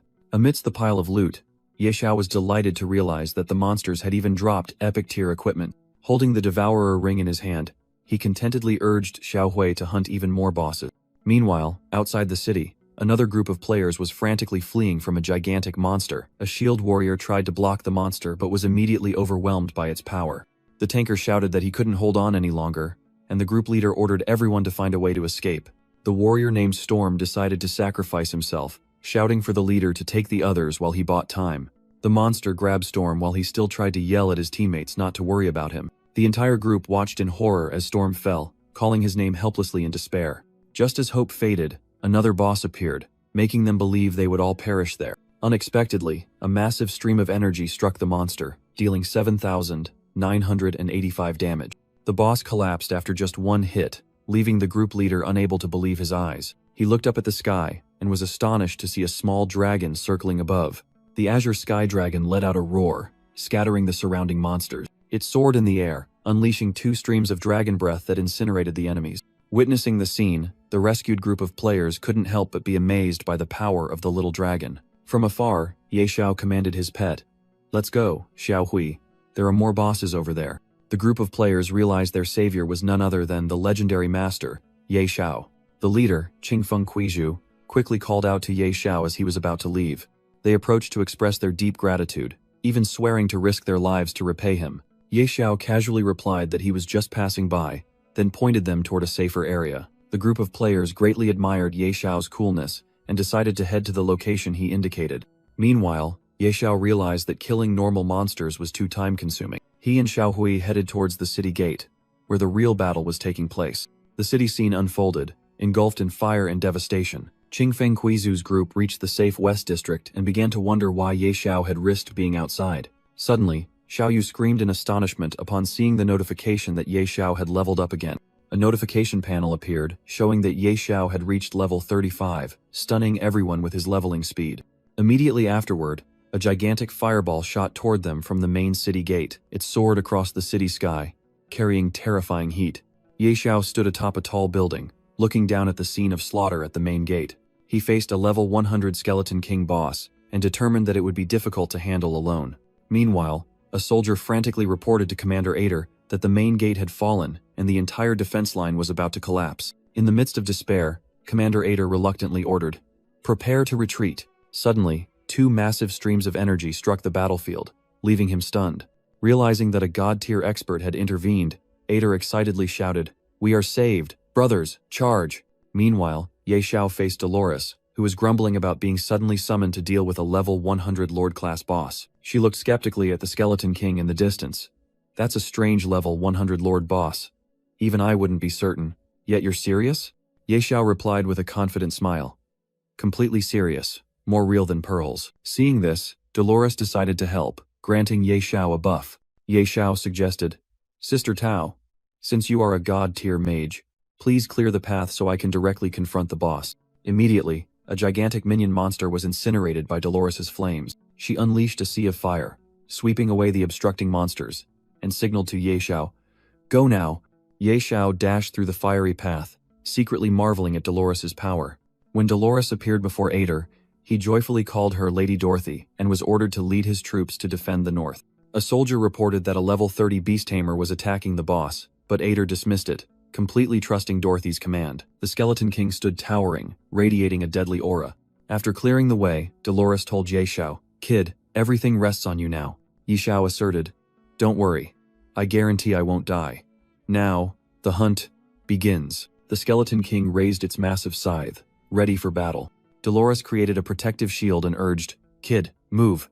Ye Xiao calmly held up an emblem, reassuring her, "Sister Tao, relax, just watch." He raised the emblem high, activated its power, and shouted, "Savage slaughter." From a distance, Ye Xiao fired a dark red energy beam that pierced through the Skeleton King's chest. The system announced that the skill Savage Execution had activated the instant death effect. The giant skeleton shattered, and Ye Xiao watched, triumphantly shouting, "Ha ha ha, I did it." Ebisu, perched on his shoulder, couldn't help but be astonished, wondering how a mere kid could defeat a Lord-class boss with a single blow. A worldwide announcement rang out, praising player Ye Xiao for successfully eliminating a level 100 boss and reaching level 40, leaving other players stunned. Qingfeng Kuizhu's group also witnessed this, and praised him endlessly. Xiao Yu even decided to start a fan club for Ye Xiao. From the boss's skeletal remains, countless epic-grade items dropped, including a shield, a staff, and rare materials. Ye Xiao picked up the new staff, noting with satisfaction that the rewards from a Lord-class boss were truly on another level. Immediately afterward, Ebisu spotted another item and exclaimed, "An artifact." Ye Xiao picked up the pair of frenzied destruction horns, thinking that the rewards from this invasion were even more generous than a legendary-grade quest. In the sky, the spatial rift gradually closed, and the strange monsters began to retreat while the survivors cheered. On the battlefield, the players erupted in victorious joy, happy to have survived the invasion.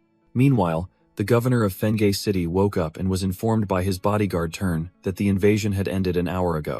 He was stunned to learn that Ye Xiao and Dolores were the ones who repelled the enemies while he was unconscious. Highly impressed, the governor immediately ordered Turn to arrange a meeting so he could personally thank Ye Xiao. Soon after, Governor Aaron and Layla formally welcomed Ye Xiao and Dolores. He expressed his profound gratitude, but Dolores humbly replied that the greatest credit belonged to Ye Xiao, who had personally defeated the boss.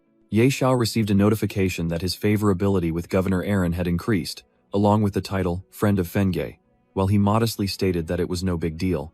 Dolores requested the governor's permission to return to the Supreme Hall to handle other matters, which was granted. After they left, Governor Aaron turned to Layla, discussing the city's devastation and asking for her help regarding land issues.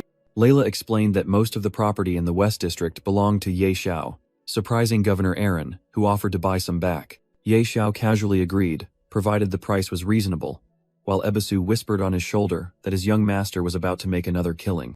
Aaron happily promised to prepare the gold immediately, and Ye Xiao generously agreed to transfer most of the property, keeping only a few large stores. When Ye Xiao mentioned needing assistance, Layla spoke up first, reporting to the governor that Ye Xiao's bravery had been witnessed by all the citizens. She announced that she had decided to propose that the royal family grant Ye Xiao a noble title.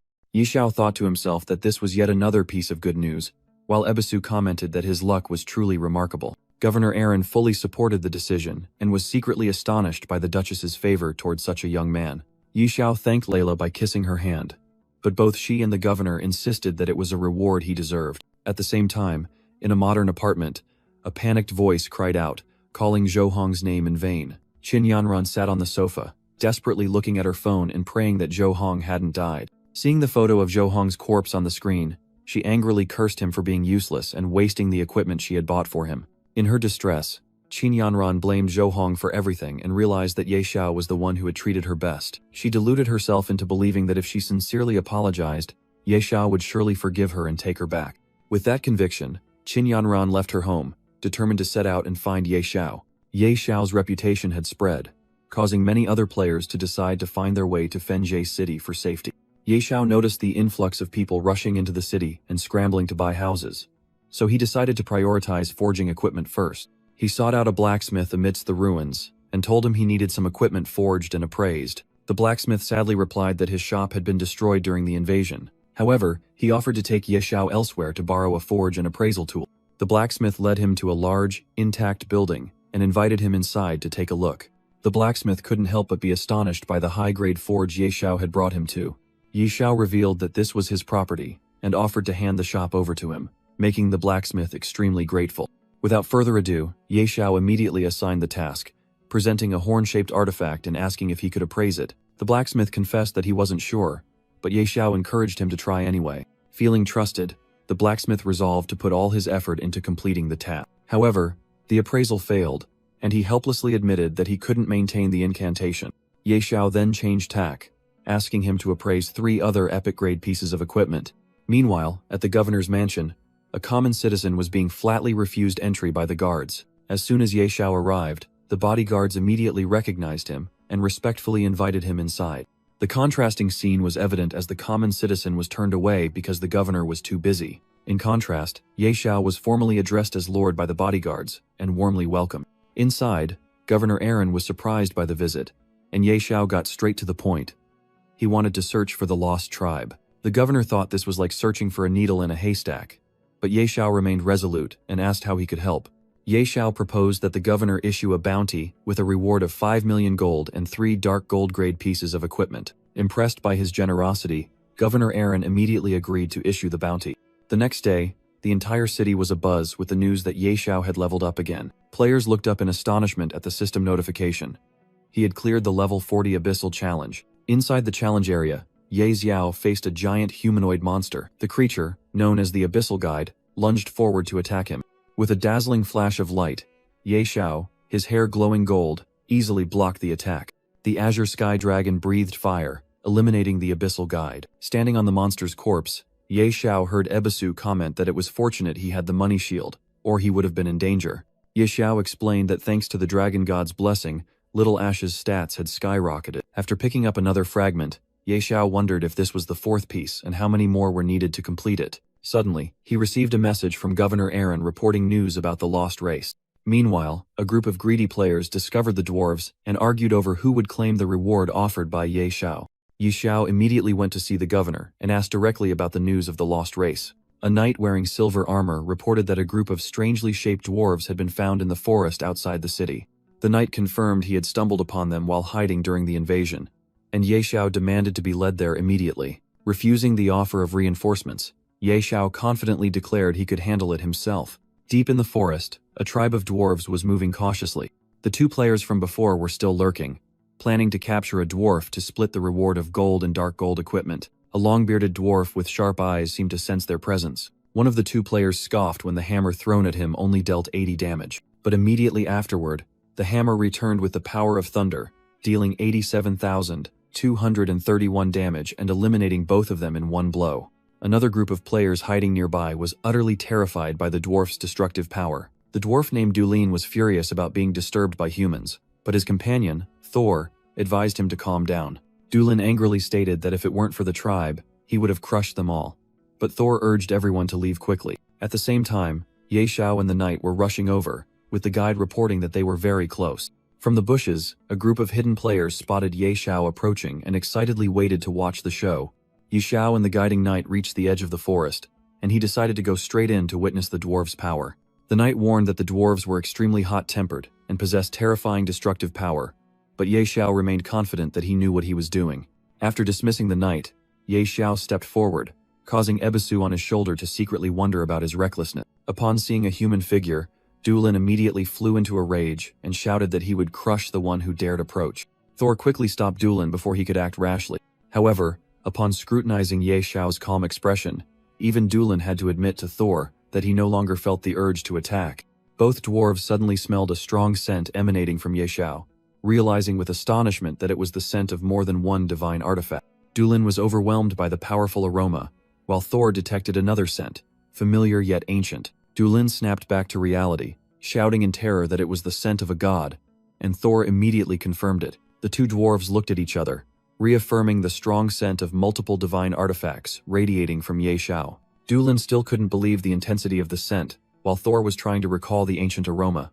Finally, both came to the undeniable conclusion. It was the aura of a great deity. Another dwarf used binoculars to check, surprised to see that Ye Xiao was only level 40 but possessed an unbelievably high spiritual power. Dulin also looked through the binoculars and exclaimed in astonishment at the overwhelming spiritual power, believing that Ye Xiao was truly blessed by the gods. The hidden group of players didn't understand why the dwarves weren't attacking Ye Xiao, while another suggested that common sense couldn't apply to a god. The whole group began mocking the dwarves as hypocrites, while also commenting that Ye Xiao always had unpredictable tricks up his sleeve. Thor stepped forward and asked for his identity. Ye Xiao introduced himself and said he came seeking help, leading the dwarf to assume he wanted weapons forged. Ye Xiao shook his head in denial, declaring he was searching for the lost temple, which stunned the dwarves. Ye Xiao explained that he needed the lost temple for his promotion quest, but Thor replied that they only helped the righteous. Finding it difficult to prove his righteousness, Ye Xiao immediately made another request, asking them to appraise a divine artifact. He presented a red horn and challenged their abilities, stating that his own blacksmith couldn't do it.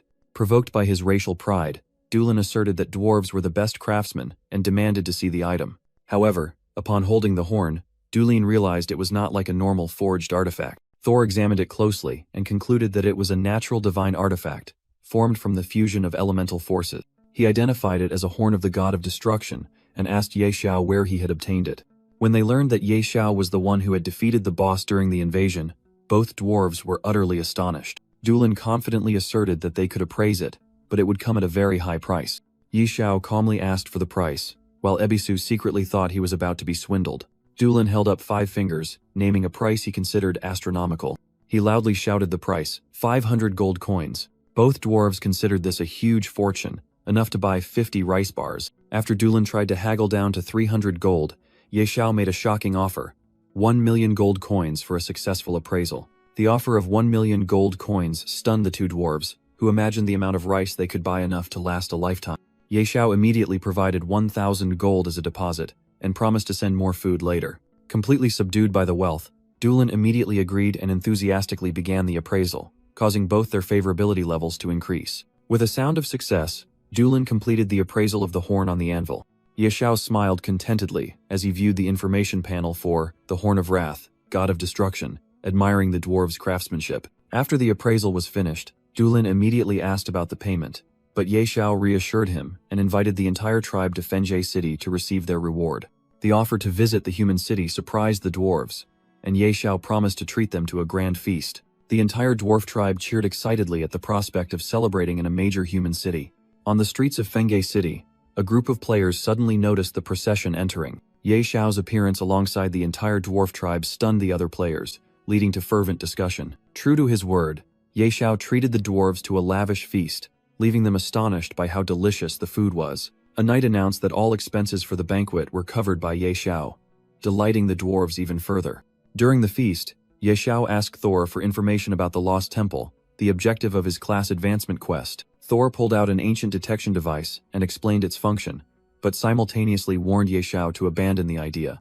He revealed that an extremely terrifying creature was hidden inside the temple. When asked, Thor admitted that even their ancestors had never truly seen the creature. Thor recounted the legend of how their ancestors had to flee the fire temple because of a horrifying creature, and the god of fire had to create a blazing territory to seal it. Despite the danger, Ye Xiao insisted he must go there for his class advancement, earning Thor's admiration, who decided to give him 2 useful items. Thor gave Ye Xiao the temple detector and a Fire Spirit King crystal as a thank you gift for the feast. Ye Xiao inspected the item and realized the Fire Spirit King crystal could provide excellent fire resistance, an amazing item. He immediately asked to buy more, but Thor regretfully stated that it was the only crystal of its kind. However, Thor said they still had weaker, common Fire Spirit crystals and were willing to give them to Ye Xiao. After checking them, Ye Xiao thanked Dulin but realized these common crystals would not be enough to help him pass the challenge. Ye Xiao decided he would find a solution himself, then said goodbye and wished the dwarves a good meal. Ebisu, perched on Ye Xiao's shoulder, wondered about his plan for the fire temple, while Ye Xiao secretly resolved that he must go there for his class advancement but realized he couldn't go alone. Meanwhile, elsewhere, Dolores was deep in thought. She admired herself in the mirror, confident that this new outfit suited her better and that soon, the 2 old men in the temple would no longer be her rival. Suddenly, a knight rushed in panicked, reporting that someone was approaching, but Dolores calmly asked for the visitor's identity. It was Ye Xiao, who cheerfully greeted her as Sister Tao, causing Dolores to sigh wearily, knowing his appearance always signaled trouble. She sarcastically asked if it was a dragon or another terrifying boss this time, but Ye Xiao feigned innocent. Dolores wasn't fooled. She demanded he get straight to the point, and Ye Xiao casually revealed he planned to drop by the fire temple. Hearing this, Dolores became furious, calling him crazy for daring to provoke a god, and flatly refused, ordering him to leave. Ye Xiao tried to persuade her that the reward was negotiable, but she dismissed him, saying that even if he wanted to go, he wouldn't be able to find the temple. To prove his point, Ye Xiao presented a dwarf compass, but Dolores was initially skeptical. After inspecting it, she realized it was genuine and understood that Ye Xiao was doing all this for his class advancement quest. Dolores agreed to help but needed a week to prepare, but Ye Xiao insisted they had to leave immediately, or he would go alone. Surprised by his haste and without having agreed on compensation, Dolores could only watch Ye Xiao turn his back, leaving behind a promise of countless treasures in the temple. She quickly called him back, asserting that without her protection, he wouldn't even make it past the entrance. 2 days later, they arrived at the Scorched Land, where Ebisu was complaining about the scorching heat. After 2 days of walking, Dolores was exhausted and began to doubt whether the dwarves had tricked them. However, Ye Xiao remained confident as the compass in his hand began to glow brighter, signaling they were very close. Suddenly, a gigantic level 100 elite molten mud crocodile emerged from the lava flow. Ye Xiao looked annoyed, entrusted the monster to Dolores, and swore he would never eat grilled crocodile again. Dolores raised her staff, declared she would cool down the monster, and then froze it in a massive block of ice. However, the ice block immediately shattered into pieces. Instead of one creature, dozens of smaller molten eel-like creatures emerged from below. Dolores was stunned by the unexpectedly massive number of enemies. At the same time, the compass in Ye Xiao's hand vibrated violently, and Dolores warned him that something was wrong. Before their eyes, a gigantic ancient temple gate slowly rose from the ground. The gate stood towering amidst the sea of lava, containing a spatial vortex surrounded by the swarm of molten eels. Ye Xiao confirmed this was the entrance to the fire temple, a place even he was seeing for the first time. Dolores cried out in alarm as the entire swarm of monsters charged towards them simultaneously. She immediately prepared to cast a powerful defensive skill. Meanwhile, Ye Xiao also activated his money shield skill. He decided to break through, shouting for Ebisu to hold on tight and asking Dolores for speed support. Dolores smugly agreed, not forgetting to remind him about her fee. Protected by the shield, Ye Xiao still took fire damage, while Ebisu screamed about being roasted alive. Despite the continuous attacks, he persistently charged straight toward the gate. With iron will, Ye Xiao roared that even the gods could not block his path. He successfully leaped into the spatial vortex just before it closed. Ye Xiao landed inside a ruined and dilapidated temple. Immediately, a gigantic temple guardian appeared and sternly questioned the intruder's purpose. Ye Xiao calmly replied to the temple guardian that he had come to explore the ruins. The temple guardian sneered, declaring that the intruder needed its blessing, and ordered Ye Xiao to kneel. As he walked, Ye Xiao wondered if the second-class advancement also required a blessing, while the temple guardian continued to demand his submission. Ebisu on Ye Xiao's shoulder warned that the statue was highly suspicious, and Ye Xiao mocked its attempt to make him kneel. Enraged, the temple guardian roared that kneeling before the god of fire and blacksmithing, Hephaestus, was a great honor. It raised its warhammer high, summoned pillars of fire, and yelled, demanding Ye Xiao show his piety immediately. Ye Xiao dodged the pillars of fire but still took damage. Annoyed that he was being bullied by a statue, he decided to counterattack, declaring that he also possessed a divine artifact to fight a god. Suddenly, the azure sky dragon flew out on its own, surprising Ye Xiao, who asked why it had appeared. Ignoring its master's call, the azure sky dragon charged straight toward the temple guardian statue. The little dragon unleashed a powerful breath attack, dealing 99999 damage and hitting the temple guardian directly in the face. Ye Xiao was stunned, wondering if the dragon's hatred for the gods was ingrained in their very blood. With both arms blown off, the shattered statue roared a threat from Hephaestus, warning that Ye Xiao had made a grave mistake and would pay the price. A system notification appeared, warning that Ye Xiao was being attacked by an unknown force. He realized he had angered the god. Massive streams of divine energy shot down, forcing Ye Xiao to flee in panic. He desperately realized he had no chance against a god, and wondered if this was the end. Suddenly, a voice full of resentment echoed from somewhere, cursing Hephaestus, causing Ye Xiao to stop in confusion. The ground beneath Ye Xiao began to crack as the entire temple shook violently. The temple collapsed, and Ye Xiao screamed in terror as he fell into the abyss opening beneath him. As he fell into the abyss, Ye Xiao activated his money shield, screaming in agony as millions of gold were consumed to protect his life. He landed safely but had lost a total of 5,823,742 gold. Standing up, Ye Xiao was astonished to see a gigantic, fiery creature in the distance. The system displayed the creature's information as the Undying Divine Phoenix, but all its stats were unknown. Ye Xiao realized this was the terrifying creature sealed by the fire god that Thor had warned about. While the Phoenix questioned him about destroying the statue, he casually admitted that he was the one who broke it, simultaneously speculating about the feud between the Phoenix and the fire god. The Phoenix praised Ye Xiao's actions, but advised him to leave before Hephaestus returned. It explained that the destruction of the statue had awakened it, and Hephaestus would surely return before it could break its chains. Ye Xiao shrewdly asked why a creature capable of breaking a god's chains was sealed in the first place. The Phoenix roared angrily, revealing that Hephaestus had cowardly ambushed it while it was weakened after giving birth. Hearing Young One, Ye Xiao immediately formed a plan, offering to rescue the baby Phoenix. The Phoenix scoffed, claiming that a human beast tamer was unworthy of its noble bloodline. Ye Xiao immediately summoned the azure sky dragon, confidently ordering his spirit beast to demonstrate its power. The Phoenix was completely stunned, unable to believe a human could control such a powerful dragon. It realized in horror that Ye Xiao had received the dragon god's blessing. Ye Xiao lost patience, demanding in a low voice to know the location of the baby Phoenix. Finally, the Phoenix relented, deeming it fate, and gave him a feather to guide the way. Ye Xiao triumphantly grabbed the feather, delighted that he was about to acquire another divine beast. Ebisu, sitting on his shoulder, reminded him not to celebrate too soon, as he now literally had to walk into a sea of fire. Ye Xiao was astonished to see a sea of lava before him. Despite the danger, he was determined to cross the sea of fire to claim the divine beast. Thanks to the fire spirit crystal, Ye Xiao endured the heat, though he continuously lost 1,000 HP, while Ebisu screamed at him to hurry up. He quickly crossed the sea of lava, getting closer and closer to his goal. Finally, Ye Xiao reached the spot where a gigantic, glowing egg was placed. He joyfully confirmed that it was the Phoenix egg. Excitedly lifting the egg, Ye Xiao jokingly asked Ebisu how to hatch it. Suddenly, beams of light descended from the sky, putting Ye Xiao on high alert. A powerful attack shattered his shield, and he screamed in pain, cursing the fire god. A massive hand of fire descended from above, and Ebisu frantically yelled at him to run. Clutching the egg, Ye Xiao began to flee amidst Ebisu's frantic screams. As he stepped back onto the stone platform, the undying divine phoenix exclaimed in astonishment, unable to believe he had succeeded. The phoenix still couldn't believe a level 40 mortal could cross the terrifying sea of lava. Ye Xiao smirked smugly, casually remarking that this wasn't the first time he had stolen an egg. Hephaestus's furious voice echoed, swearing to personally tear Ye Xiao apart for his unforgivable crime. The divine phoenix urged Ye Xiao to take its child far away, entrusting him with the feud against Hephaestus. Realizing he couldn't fight a god, Ye Xiao decided to ask if there was any way to help the phoenix break the seal. The undying divine phoenix thought he was too weak to help, but Ye Xiao persistently insisted on knowing the method. Finally, the phoenix pointed to two black seals hovering in the air and began to explain.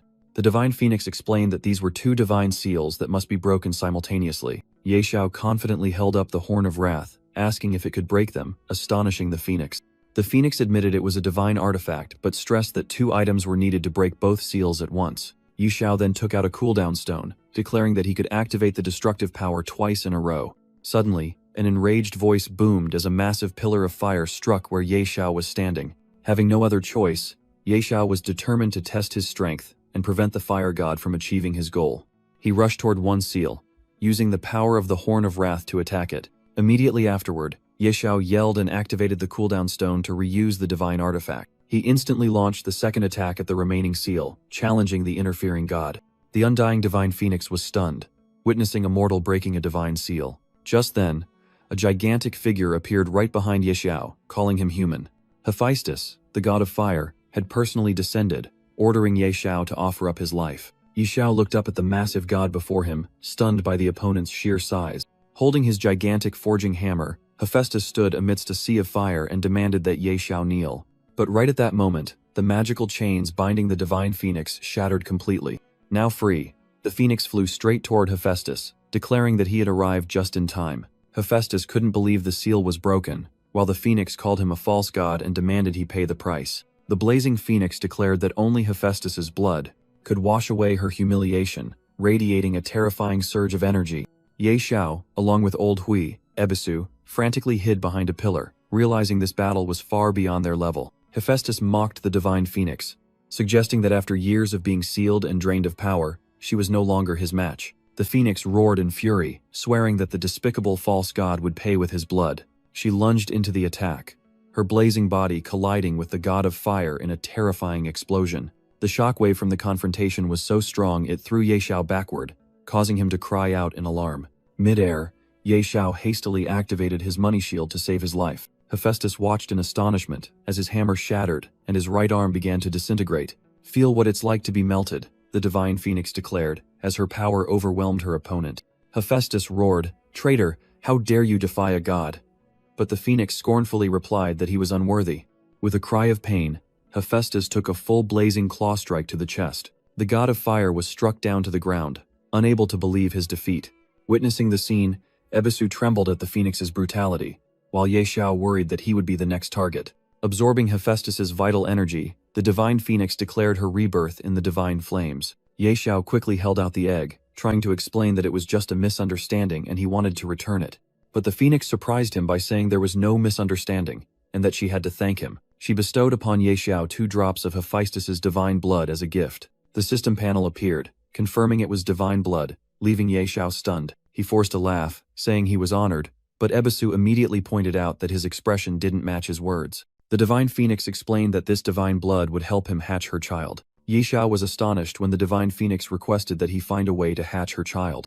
The divine phoenix explained that the place was about to collapse, and the fate of her child depended on him because news of Hephaestus's defeat would soon spread. When the divine phoenix urged him to leave immediately, Ye Xiao insisted on staying to pick up the loot. He ignored the divine phoenix's nagging, arguing that loot from a fire god couldn't be wasted. Ye Xiao picked up the broken staff, realizing it was still epic-grade equipment and could reach mythical grade if restored. The divine phoenix urged him again, and Ye Xiao finally agreed to leave the collapsing temple. The two quickly flew into a teleportation gate created by the divine phoenix. Meanwhile, in another world, the sky raged with fierce thunder and lightning. A council of gods was gathering, including the main body of Hephaestus. Hephaestus roared angrily that he had lost an avatar. Another god asked why he was making such a fuss, and Hephaestus explained that the avatar was tasked with guarding the undying phoenix. and that world had likely collapsed. A tree-like god grew angry, questioning Hephaestus for letting the phoenix escape, the one they had used divine power to seal. The other gods also surrounded him, collectively cursing Hephaestus as incompetent and deserving of death. A massive god wearing a horned helmet spoke up, quelling the argument. The leading god ordered everyone to stop arguing and focus on finding the source of the problem. The other gods immediately obeyed.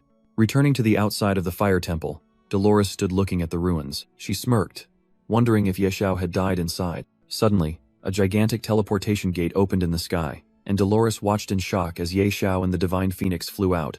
Dolores exclaimed in surprise upon seeing Yeshao alive, prompting him to ask why she had expected him to die. Dolores stared blankly at the colossal divine phoenix, wondering what kind of creature it was. She gasped in amazement, unable to understand how Yeshao had gotten involved with an entity of that caliber. The undying divine phoenix spread its blazing wings, radiating earth-shattering power. It created a massive golden energy vortex, preparing to depart. Before soaring high into the sky, it instructed Yeshao to take good care of its child. Yeshao stood awkwardly next to the gigantic egg, while Dolores was still reeling in shock. Dolores couldn't believe Yeshao had not only survived but also brought out the phoenix egg, causing Yeshao to smugly boast about his excellent luck. When Dolores inquired about other loot, Yeshao smiled and held out a blazing golden orb. Dolores recognized the precious item and screamed in horror. "Is this divine blood?" Yeshao absorbed the divine power, and system notifications appeared, indicating that both of his professions had leveled up. Ebisu also appeared within the energy stream, happily announcing that he had leveled up along with Yeshao's wealth profession. Yeshao excitedly checked the new skills of the wealth profession, smugly thinking that his money-making ability was now unmatched. He continued reviewing the insane upgrades to the Beast God Master profession, feeling nothing but astonishment. Yeshao confidently declared that his new skill allowed him to upgrade a king-tier spirit beast to mythical tier, prompting a jealous exclamation from Dolores. Suddenly, the massive phoenix egg beside them began to tremble. Both Yeshao and Dolores were startled by the movement, unsure if they were mistaken. Yeshao looked at the egg with anticipation, wondering if the young phoenix was about to hatch. He joyfully realized that the divine power he had just absorbed had activated the incubation process, which was now expected to complete within the next 72 hours. Dolores questioned him upon seeing his intention to leave, but he asserted that he would never return to this place, and brushed aside her question regarding her commission fee. Yeshao and Dolores returned and walked along the main street of Fenji City. Suddenly, an angry shout echoed from a nearby building, threatening to beat to death anyone who dared disturb them again. Stepping inside, Yeshao curiously asked what was going on. They were astonished to see Governor Aaron in a bizarre rice grain costume, confronting a dwarf. Aaron was delighted to see Yeshao return, but Yeshao could only confusedly ask about his outfit. The governor awkwardly didn't know how to explain this embarrassing situation. A bodyguard immediately pulled Yeshao aside, saying the governor had his reasons, all for the sake of city reconstruction. The bodyguard explained that ever since the dwarves arrived, they had ignored all the governor's offers of help. Desperate, Aaron heard that the dwarves liked rice, so he decided to disguise himself as a grain of rice to win them over. Yeshao couldn't believe this bizarre line of thinking, while the bodyguard could only sigh that the governor had taken on too much responsibility. Yeshao immediately told the bodyguard to tell the governor to change clothes, and that he would handle the dwarf problem. He calmly stepped forward, thinking to himself that these dwarves were truly stubborn. Just then, the dwarf Saul angrily swung his hammer, warning the person who had just left not to come near again. Yeshao stepped out and called Saul's name, surprising the dwarf that he had returned so soon. Saul quickly asked if Yeshao had found the Temple of Fire, and he confirmed that he had entered it.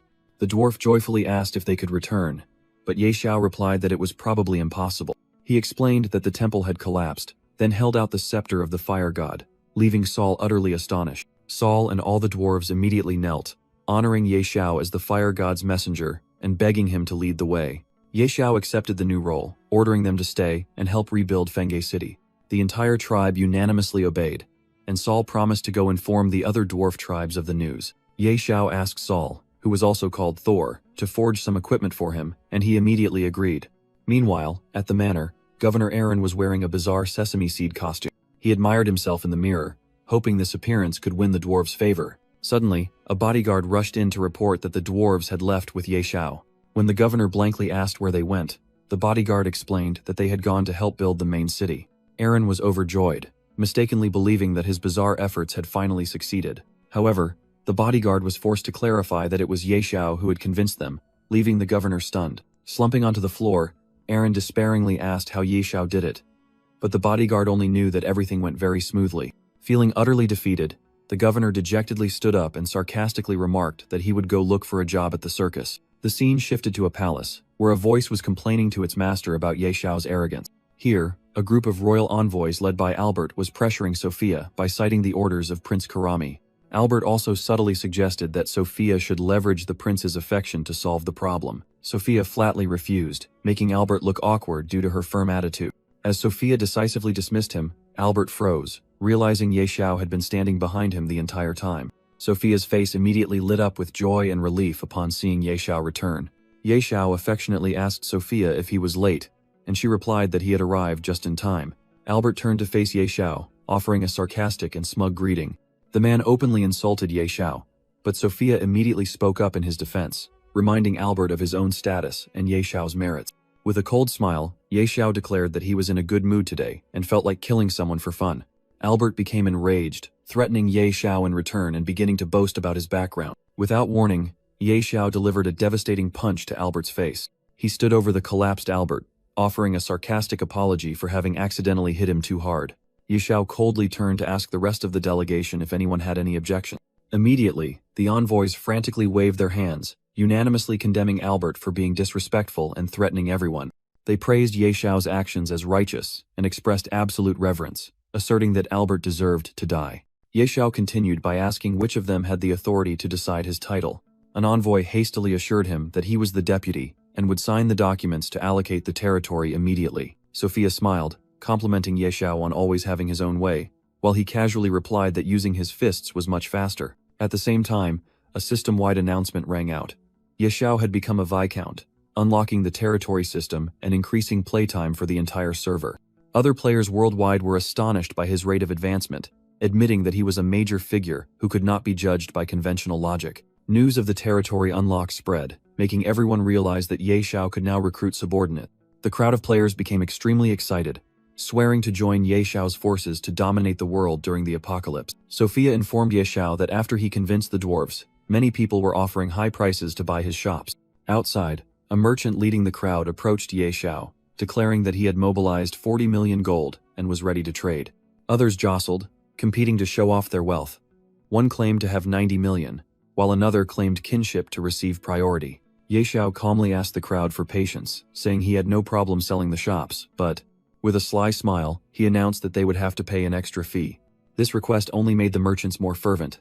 They shouted that they would buy at any cost and held up bags of deposit money. The scene became chaotic as everyone scrambled to hand money to Ye Xiao, insisting they would buy his shops no matter what. The skill, money rolling in, was activated, causing gold to rain down around Ye Xiao as he cheerfully announced that everyone would get a share. Ye Xiao read the messages about foreigners flocking to Jiangcheng and realized they were coming because of the worldwide announcement he triggered. Standing by the window, he was certain that this group of people was targeting him. With a confident smile, Ye Xiao thought to himself that they had no idea a major event was about to happen tonight. Suddenly, blue lightning struck a building in the city. On the streets, players were suddenly ejected from the game, confused about what was happening and why their bodies possessed power. Ye Xiao calmly realized that the time had come for the game and reality to merge. A system panel appeared, and he unhesitatingly chose to extract the money shield skill. A blue aura enveloped Ye Xiao, and he laughed heartily upon confirming that players above level 10 could bring one skill into the real world. Feeling his in-game stats merge with his body, he clenched his fist and declared that it was time to settle some debts. Ye Xiao launched himself down from a great height with extraordinary speed. He landed forcefully, cracking the pavement, and declared that the massacre had officially begun. Meanwhile, ordinary citizens were still panicking, unable to believe that the game apocalypse had become reality. Some, however, were excited, discussing using their new powers to take revenge on their bosses or show off their superior physique. Another person ran as fast as the wind, dreaming of delivering 1,000 orders every day. Some even generated fire from thin air and plotted to use stealth abilities to sneak into the women's bathroom. Ye Xiao arrived in front of the Ye group's villa complex. He stopped abruptly, sensing someone hiding in the nearby bushes. 3 robbers appeared and surrounded him, the leader sneering that the prey had finally taken the bait. The leader held a knife to his own chin, arrogantly ordering Ye Xiao to hand over all his valuables. Another accomplice boasted that his friend was a level 11 expert in apocalypse to intimidate him. Ye Xiao calmly faced the 2 robbers, while the leader issued threats. Without a word, Ye Xiao swiftly acted, gripping the leader's throat tightly. The blonde robber yelled threats upon seeing his leader restrained, crying out in pain. He continued to roar, completely oblivious to the disparity in power. Yi Xiao delivered an extremely fast kick, sending the blonde man flying. Seeing all three robbers slumped on the ground, Ye Xiao sighed in disappointment because they were too weak. The scene shifted to a lavish party where people were happily dancing. Thumping music and cheers echoed throughout the luxurious room. A group of Ye Group executives raised their glasses, celebrating their successful investment. Suddenly, the door burst open, and a figure stepped in, interrupting the cheerful atmosphere. The entire group turned around in shock, staring in astonishment at the intruder. Ye Xiao, wearing a strange mask, coldly announced that he was glad they were all present. A man named Ye Lin, the future head of the Ye Group, stepped forward and mocked the masked intruder. Ye Xiao slowly raised his hand to remove the mask, and the familiar voice made Ye Lin freeze. When the mask was removed, the crowd was stunned to recognize Ye Xiao and began whispering about his accident. Ye Lin quickly regained his smug composure, mocking Ye Xiao and his financial situation. Ye Xiao ignored the mockery, got straight to the point, and questioned Ye Lin about his parents' deaths. Ye Lin sneered maliciously, seemingly ready to admit his crime. Just as Ye Lin was about to speak, a subordinate rushed over to intervene, trying to silence him. However, the subordinate was instantly struck down by a ruthless blow. Ye Xiao grabbed the subordinate's neck and coldly warned, "I am asking a question. You had better not interfere." Standing over the man's dead body, he cruelly said, "Confess the truth, and perhaps I will grant you a more peaceful death." The horrified party guests exclaimed, "He just moved a finger and killed someone? How is that possible?" One person fearfully realized, "Could it be the Ye Xiao from Apocalypse?" Ye Xiao casually admitted, "It seems you are not completely stupid." Yi Lin burst out laughing, mocking, "The Ye Xiao from Apocalypse? Are you all crazy? It's just a coincidence of names." He stepped closer, provoking, "Ye Xiao, let me tell you. 10 years ago, I was the one who tampered with that car. So what?" Yi Lin gleefully reenacted the accident, and then, boom. "It's a pity you didn't die in that crash. Ha ha ha." Ye Xiao's eyes flared with red anger, and he gritted his teeth. "You truly are a beast." Rage surged as he realized his parents' enemy was standing right in front of him. The killing intent emanating from Ye Xiao made the surrounding air heavy. Yi Lin laughed arrogantly in response. "Haha, so what? Today I'll send you down to reunite with your deceased parents." He pointed at Ye Xiao, offering a reward. Whoever kills him will receive a black gold tier equipment item. Seeing that no one dared to move, Ye Lin angrily yelled at the crowd, "You people, why aren't you acting?" Ye Xiao calmly countered, "Act? Do they dare?" Immediately, he grabbed Yi Lin's pointing finger and snapped it backward. He coldly declared, "Don't worry, you won't die that quickly. I will break every single one of your bones," while Yi Lin screamed in agony. Yi Lin's finger was brutally broken, emitting a crunching sound. The bone-deep pain caused him to scream incessantly in despair. Ye Xiao tightened his grip, showing no intention of stopping his torture. With his eyes blazing red, Ye Xiao ruthlessly stomped on Yi Lin's arm. Yi Lin screamed in agony after receiving a devastating kick to the chest. Lying sprawled on the floor, he stammered a plea for mercy, but Ye Xiao coldly replied that it wasn't enough yet. Ye Xiao stood above him, ordering the monster to go to hell and repent to his parents. The brutal torture continued, so savage that it had to be obscured. The guests witnessed the horrific scene, whispering about the bleak future of the Yi Group. Suddenly, someone in the crowd loudly voiced support, calling Ye Lin a beast who had murdered a good man like Ye Xiao's father. Others immediately chimed in, revealing that they had hated Ye Lin for a long time and only regretted not knowing the truth sooner. Ye Xiao turned to the hypocritical crowd, growling that not a single person could escape. In a fit of rage, he lunged forward and struck down those who had just spoken up.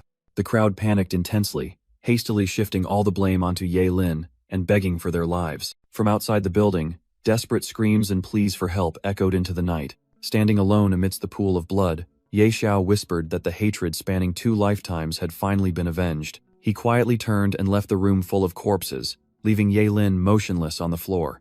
Outside, the mansion was enveloped in a deadly silence beneath the starry night sky. Elsewhere, a muscular blonde man was utterly ecstatic, punching through a sandbag and celebrating his newfound power. His leader warned him not to be too complacent, as Ye Xiao had already reached level 40 and was extremely powerful. But the blonde man and another accomplice confidently asserted that the 5 of them could easily take down Ye Xiao. Suddenly, the wall behind them exploded in a brilliant flash of light. Amidst the smoke and dust, Ye Xiao appeared and declared, "No need to wait, I'm here." The man in white's group was horrified to realize the intruder was Ye Xiao, and were stunned, unable to understand how he found this place. Ye Xiao looked at them contemptuously, mocking, Just a few of you think you can stab me in the back in the real world? Without another word, he roared. If you have any questions, go ask King Yama. He charged forward, delivering a fiery punch straight to the muscular blonde man's face. The terrifying power of the attack sent both leaders flying amidst desperate screams. At the same moment, the building where they were hiding began to shake violently. Ye Xiao stepped outside, leaving an entire building engulfed in flames behind him. He looked out at the chaotic street, where panicked citizens were fleeing as someone shouted that the police had arrived. Sure enough, a white-haired man was challenging the armed forces, yelling, "I'm not afraid, even if the army comes." The armed forces immediately took position, pointing their weapons at the troublemakers. Ye Xiao calmly faced them and asked, "Who are you?" A man stepped forward, introduced himself as Li Huan, the governor of Jiangcheng, and offered to speak with him privately. Ye Xiao agreed to listen, which pleased Li Huan. Li Huan began to explain that the entire city of Jiangcheng was currently plunged into chaos. He solemnly proposed that Ye Xiao help the government restore order to the city. Ye Xiao accepted the offer but included a request, and Li Huan immediately agreed to hear it. Meanwhile, news of Ye Xiao's appearance and confirmation by the government spread across all forums, bringing hope for stability. The red-haired commander also read the news and was surprised to learn it was truly Ye Xiao. Elsewhere, Qin Yanran smiled smugly, secretly blaming others and thinking Ye Xiao was too petty. She stood up, determined to find Ye Xiao again, confident that he would definitely return to her side. In Jiangcheng, order had been restored, and the streets were once again bustling with people. A group of players stood before the ruins, sighing that it was thanks to Ye Xiao that the city had escaped chaos. Looking down from above, Ye Xiao thought to himself that he had finally returned, while Ebisu on his shoulder pointed out that everyone was talking about him. Ye Xiao headed toward a building marked with an axe symbol, ignoring Ebisu's comment about him always hiding after achieving a great feat. Inside the forge, the dwarf Saul joyfully welcomed his master's return. Ye Xiao handed Saul a blueprint scroll and asked him to look it over. Saul opened the blueprint, astonished to realize it was the epic-grade equipment Claw of the Divine Beast, and Ye Xiao asked if it could be forged. After careful examination, Saul confirmed that this blueprint was beyond epic grade and might be part of an equipment set. Ye Xiao then presented another blueprint for the helmet of the Divine Beast, stunning Saul because he finally got to see a complete equipment set. He asked Saul how long it would take to forge both items. Saul replied that if Dulan helped, they would finish in about 3 days, and Ye Xiao agreed to that time frame. Saul guaranteed he would satisfy his master, receiving an approving nod from Ye Xiao. Afterward, Ye Xiao went to the pet taming shop. As soon as he entered, the shop owner rushed out to greet and respectfully serve Ye Xiao. The owner praised Ye Xiao's pet for its impressive aura, causing Ebisu to angrily retort. Ye Xiao stated his purpose directly, to buy all the highest quality pet taming fruits. He decisively requested the owner to package all the level 4 and level 5 fruits the store had. Although slightly surprised, the owner happily complied, and quickly prepared the goods for him. In another room, the little dragon Xiaohui was happily enjoying a fruit feast next to the glowing phoenix egg. Ye Xiao smiled and told Xiaohui to eat slowly while checking a virtual information panel. Ye Xiao checked the status panel of Little Ash and was astonished by its terrifying power. After eating its fill, Little Ash contentedly exhaled a blast of hot air. Feeling bored while waiting, Ye Xiao decided to take Little Ash out for a walk. The two arrived at the mysterious forest, a leveling zone designated for levels 40 to 50. Ye Xiao excitedly asked Little Ash to demonstrate its power. Immediately, a horde of ferocious ginseng giants charged toward them. Facing the enemy, the entire horde of monsters rushed forward to attack simultaneously. Little Ash did not flinch. It roared and unleashed a powerful dragon breath. With just a single strike, the ginseng giant boss was completely annihilated. Thanks to this, both Ye Xiao and Little Ash leveled up to 41, but he realized the required experience had skyrocketed. Undeterred, Ye Xiao decided to venture deeper into the forest to hunt more monsters. He signaled Little Ash to continue the hunt with him. Meanwhile, other players looked at the rankings and mocked that Ye Xiao's speed had finally slowed down. However, many more experienced players realized the terrifying difficulty of leveling up past the level 40 mark. One desperate player lamented that at this rate, it would take him a lifetime to reach level 100. Back in the forest, Ye Xiao stood before the corpse of a giant bear boss, thinking to himself that even this wasn't enough to level up. Ebisu, perched on his shoulder, suddenly spoke up, reminding him that the phoenix egg was close to hatching. Hearing this, Ye Xiao immediately summoned the fiery egg to check it. Just then, the egg suddenly shook violently, exciting Ye Xiao greatly. Cracks began to appear on the surface, signaling that the mythical creature inside was about to be born. The phoenix egg shattered in a brilliant explosion of light. A massive pillar of light shot straight into the sky, forcing Ye Xiao to shield his eyes. From within the light, a young phoenix, with magnificent red and gold plumage soared upward. Ebisu, on Ye Xiao's shoulder, exclaimed in astonishment that this creature had existed for hundreds of years without hatching, and Ye Xiao was lucky once again. Ye Xiao checked the status panel, and was stunned to realize that this mythical great immortal phoenix was even stronger than the Azure Sky Dragon. He was overjoyed, realizing that its area of effect skills were exactly what he needed. Ye Xiao stroked the phoenix, suggesting they call it Little Fire instead of the name Luo Huang that its mother had given it.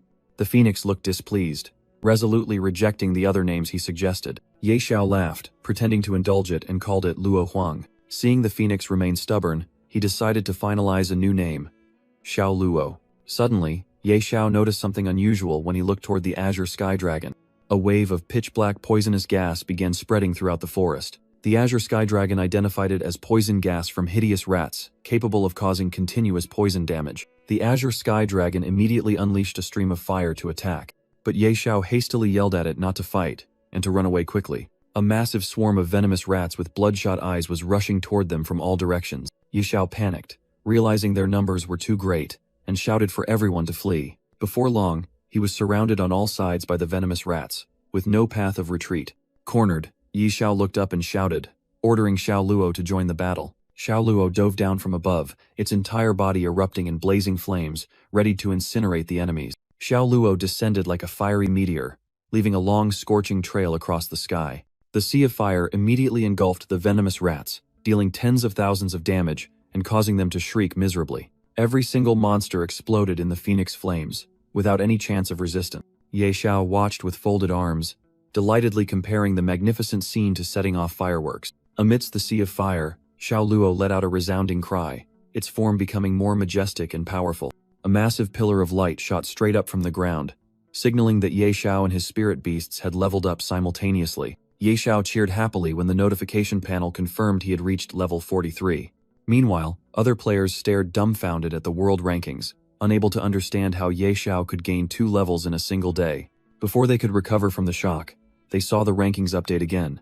Ye Xiao had reached level 44. Astonishment turned into panic as they watched him leap to level 45, then level 46 inches the blink of an eye. On the forums, the player community exploded, all stunned when Ye Xiao hit the level 47 milestone. Ye Xiao thought to himself that even after wiping out all the rats within a 1-mile radius, he had only gained 5 levels. He thanked Xiao Luo for its hard work, then continued forward with his 2 spirit beasts.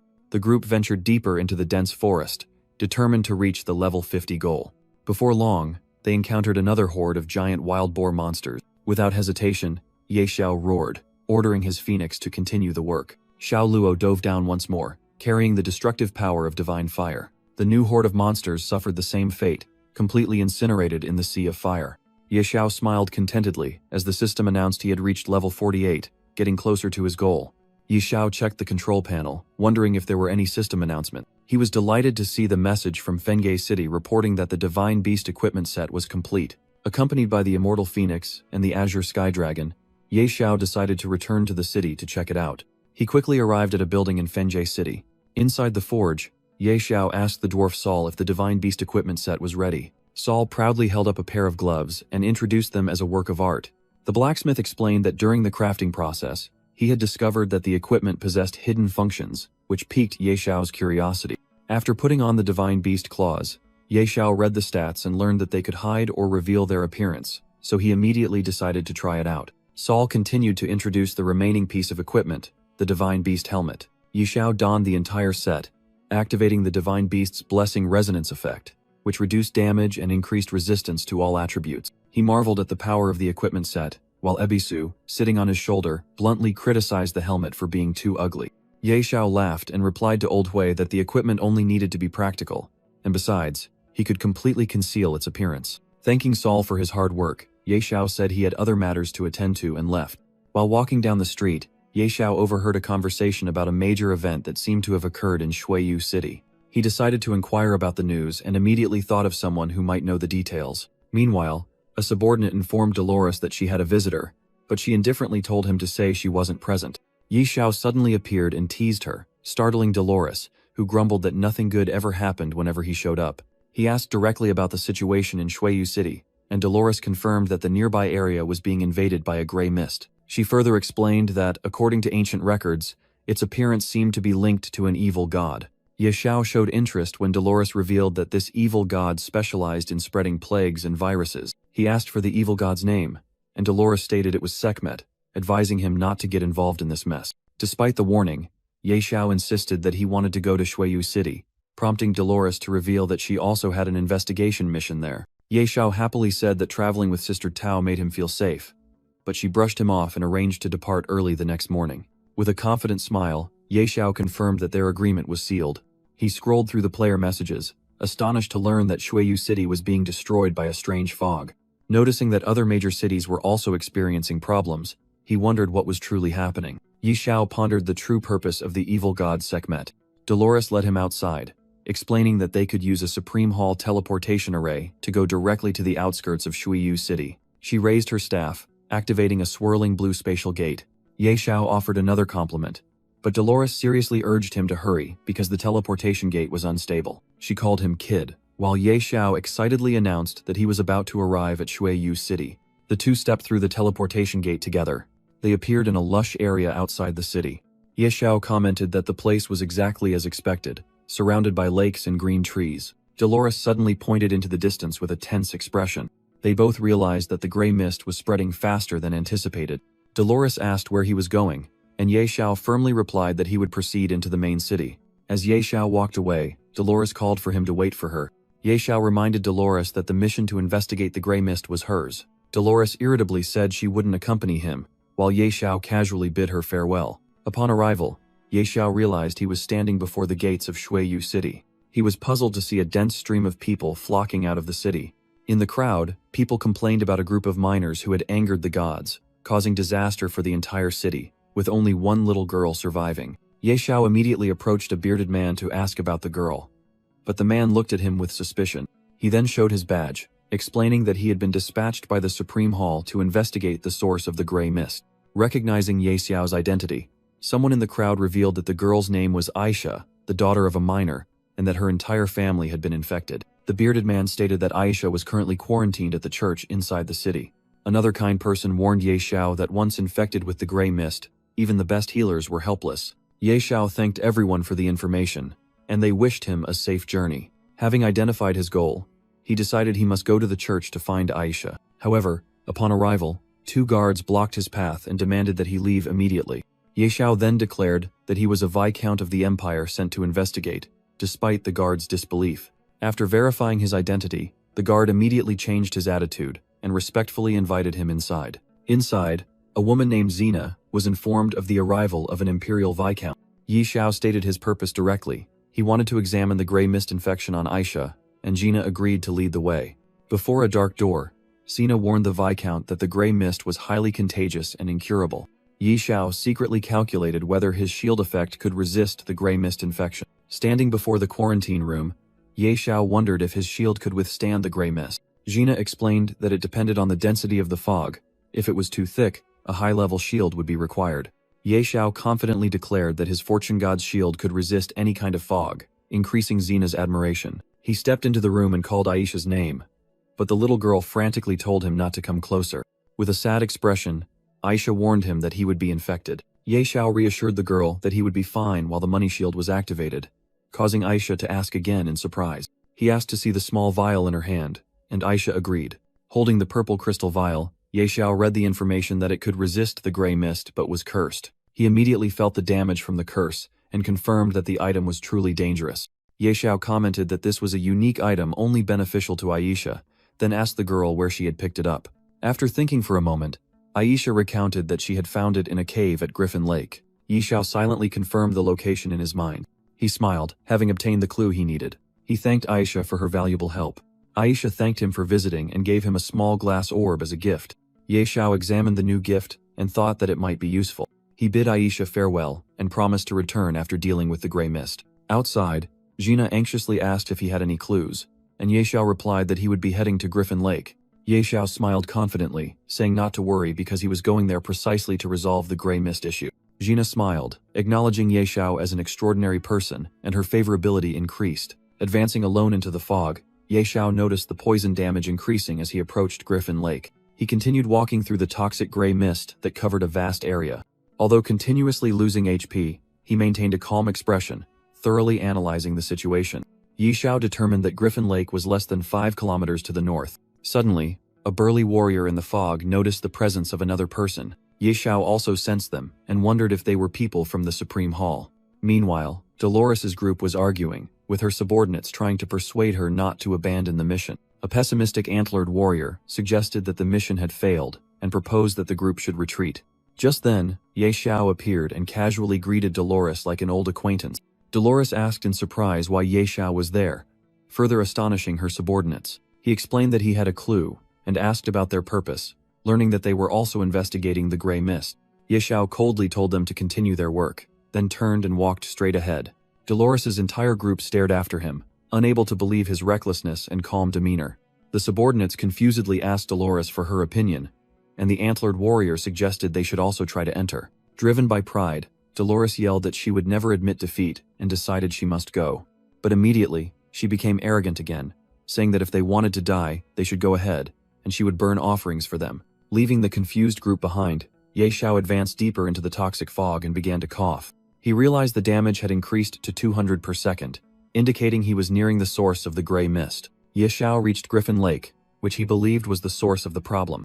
The chaotic scene of dead griffin corpses scattered everywhere made him frown. He realized he had to quickly find the source of this corruption.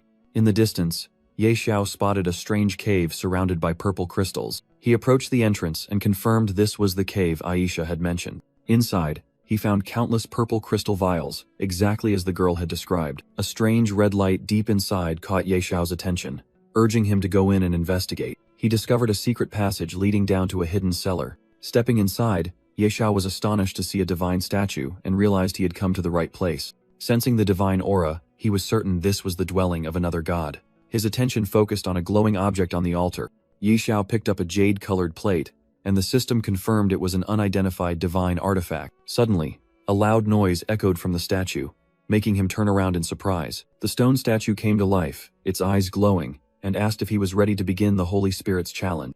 Ye Xiao was stunned by the sudden question about a challenge. Immediately, a powerful suction force erupted from the altar, pulling him and Ebisu inside. He was violently thrown onto the ground, crying out in pain. When he lifted his head, Ye Xiao realized he was in the middle of a gigantic gladiatorial arena. From a distance, Ebisu looked around and casually thought that he could use this opportunity to escape. A mysterious voice echoed throughout the arena, declaring that this challenge could only end in death. Ye Xiao's first opponent appeared, a wrestling giant named Abak. The information panel appeared, revealing Abak was a level 48 Lord-class boss with 5,000 HP and a record of 100 consecutive victories. Ye Xiao looked up at his giant opponent and exclaimed in astonishment. He panicked upon realizing that the very first enemy was already a Lord-class boss. Realizing this challenge was even harder than the promotion challenge, Ye Xiao immediately summoned the little dragon Xiaohui. Xiaohui immediately shot a fireball that struck Abak's head. The giant staggered from the attack, clutching a massive stone mace. Ye Xiao smiled approvingly, noting that Xiaohui had learned how to use cunning. Ye Xiao smiled approvingly, noting that Xiaohui had learned how to use cunning. Ye Xiao smiled approvingly, noting that Xiaohui had learned how to use cunning. Xiaohui rushed forward, unleashing a series of consecutive attacks, each dealing 5,000 damage. Severely wounded, Abak roared and entered a furious state, his entire body emitting a red glow. Ye Xiao realized that when enraged, the boss's defense had also increased. He confidently summoned his second spirit beast, the phoenix Xiao Luo. Xiao Luo soared into the sky, spitting out a blazing stream of fire. The stream of fire engulfed Abak, causing the giant to scream in pain. Scorched by the phoenix flames, Abak collapsed onto the arena floor, completely defeated. A system notification sounded, congratulating Ye Xiao on successfully eliminating the Lord-class boss, the wrestling giant Abak. Following the victory, a notification appeared. Ye Xiao's phoenix, Luo Huang, had leveled up to 43, increasing all stats. Ye Xiao happily collected the spoils from Abak, including an epic tier shield and 2 dark gold tier pieces of equipment. Suddenly, the Holy Spirit appeared in the stands, congratulating Ye Xiao on defeating Abak, but warning that it was not yet time to celebrate. With glowing eyes, the Holy Spirit declared that Ye Xiao was about to face the true brutality of this arena. Immediately, a colossal figure descended in front of Ye Xiao as the Holy Spirit summoned the next opponent, Alec. The swift giantess Alec, a level 48 Lord-class boss with a record of 100 victories, stood towering before him. Ye Xiao was stunned, unable to believe he had to face another Lord-class boss immediately. Alec roared furiously upon seeing Abak's corpse, shouting at Ye Xiao, "How dare you kill my husband?" She immediately raised her hand, casting a resurrection spell on Abak's body, intending to bring her husband back. Still trying to resurrect him? Ye Xiao growled, ordering Xiao Luo and Xiao Hui not to give her a chance. Instantly, both the phoenix and the dragon unleashed their Dragon King's breath, launching a fierce attack on Alec. Scorched by the dual flames, Alec screamed in agony and collapsed, a notification confirming her elimination. Ye Xiao scoffed, thinking she wasn't very strong and was disappointed that no spoils had dropped. Thinking the challenge was over, he recalled his 2 spirit beasts and turned to leave. But behind him, Abak suddenly sat up, roaring, "Giants are immortal!" and searched for his mace. Ye Xiao turned back, utterly astonished to see that Abak had actually been resurrected and was standing tall. Now even more furious, Abak roared that he would avenge his recently killed wife. Losing all patience, Ye Xiao roared, "Are you two done yet? Xiao Luo, Xiao Hui, eliminate this couple."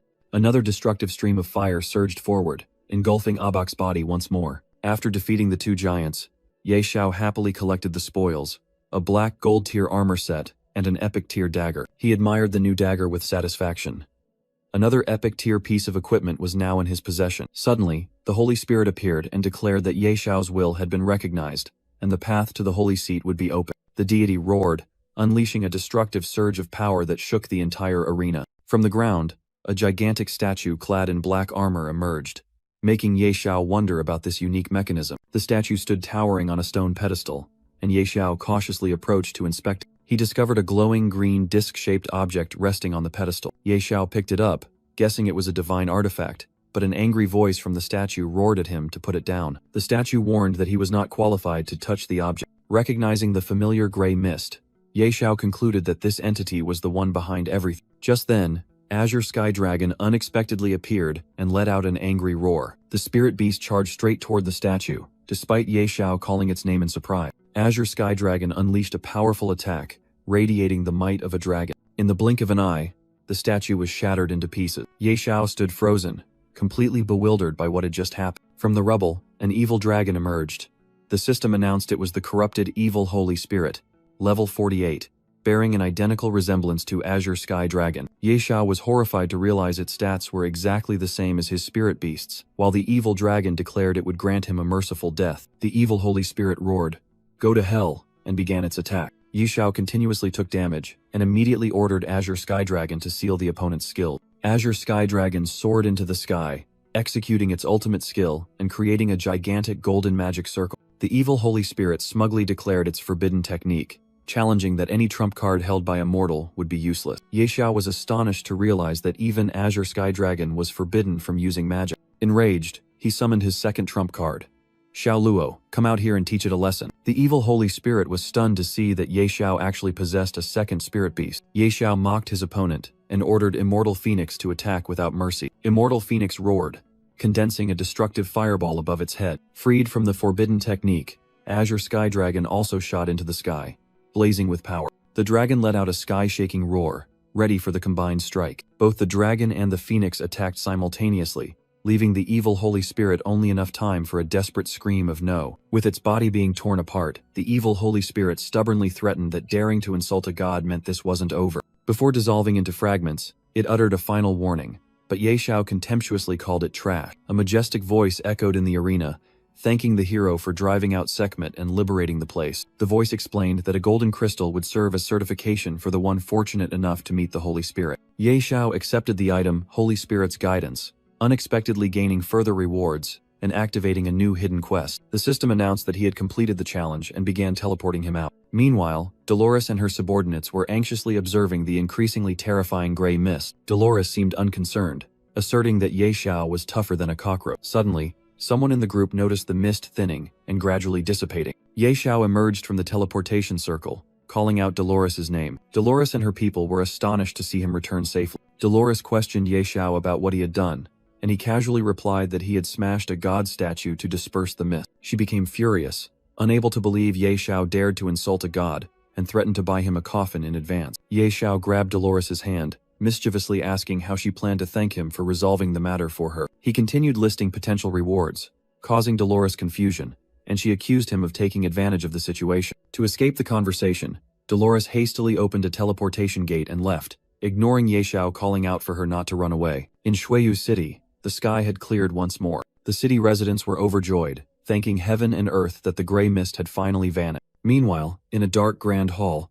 the evil Holy Spirit sensed the presence of an extremely powerful deity. It thought to itself that if it could absorb this divine power, it would surely break its own limits. The stone shell encasing the evil spirit's body began to crack. Completely freed from the seal, it stretched, ready for action. A divine phantom appeared, calling the evil spirit Semikit and questioning it about abandoning its mission, but Semikit merely mocked the other deity as a fool. Semikit declared that the Holy Spirit arena had been liberated, and this time it would descend in its true form to restore order. The other deity issued a final warning, threatening to strip Semikit of its divine power. Soaring away, Semikit vowed to devour the ignorant humans and make the one who freed it pay for his arrogance. Back at the Shuiyu City Lord's mansion, Sheena formally expressed her deep gratitude to Ye Xiao for saving the entire city. Ye Xiao inquired about the condition of the little girl Aisha, and Gina happily reported that she and all the other infected people had fully recovered. A dignified man stepped forward, introducing himself as the city lord, and showing great curiosity about the hero who had just appeared. Gina introduced Ye Xiao to the city lord, and he politely greeted him. City Lord Duan laughed heartily,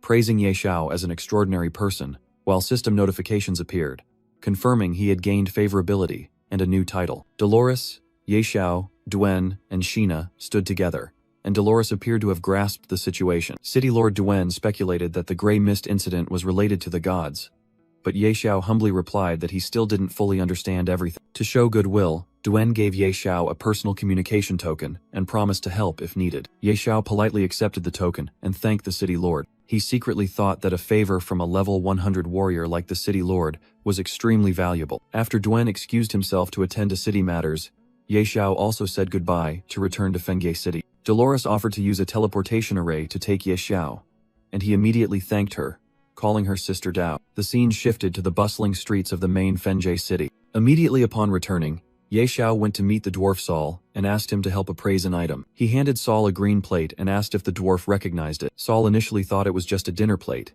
causing Ye Xiao to angrily remind him that it was a divine artifact. Looking closer, Saul detected a hateful scent on the plate, which was restricting its power. The dwarf resolutely raised his hammer, declaring he would make it shine again. Saul began hammering the divine artifact, making Ye Xiao anxiously shout for him to be gentle. After being purified, the item's information appeared. Lapis lazuli plate, a divine artifact capable of holding saint-shattering tier items. Saul was proud that he had correctly guessed it was a plate, while Ye Xiao pondered its true use. Ye Xiao was astonished to realize that the saint-shattering tier was a legendary level, far surpassing the heaven-destroying tier. He decided to put the plate away and asked Saul to help appraise some other dark gold equipment. On the way, Dolores reminded him that he was about to reach level 50 and needed to prepare for the next promotion challenge. Hearing this, Ye Xiao immediately summoned the Azure Sky Dragon and excitedly set off for a good grinding spot. Ye Xiao arrived at the gravel wasteland, a barren area. The area was swarming with a massive horde of level 50 spiny sand scorpions. Despite the warning that he would be in trouble if they targeted him, Ye Xiao merely smirked, dismissing it as no big deal. He ordered the Azure Sky Dragon, "Xiao Hui, show them what you've got." The Azure Sky Dragon roared and unleashed the Dragon King's breath. Fireballs rained down, incinerating and exploding the scorpion horde. The scorpions were flung into the air by the force of the attack. Seeing that the speed was still a bit slow, Ye Xiao summoned the Immortal Phoenix. "Xiao Luo, your turn." The Immortal Phoenix shot into the sky, transforming into a massive pillar of fire. It turned into a brilliant fireball, like a falling comet, ready to strike the enemies. The entire scorpion horde was engulfed in the terrifying explosion. The ground shook as the destructive flames swept away everything in their path. Ye Xiao crossed his arms, satisfied with the terrifying power of his two spirit beasts. A series of system notifications appeared.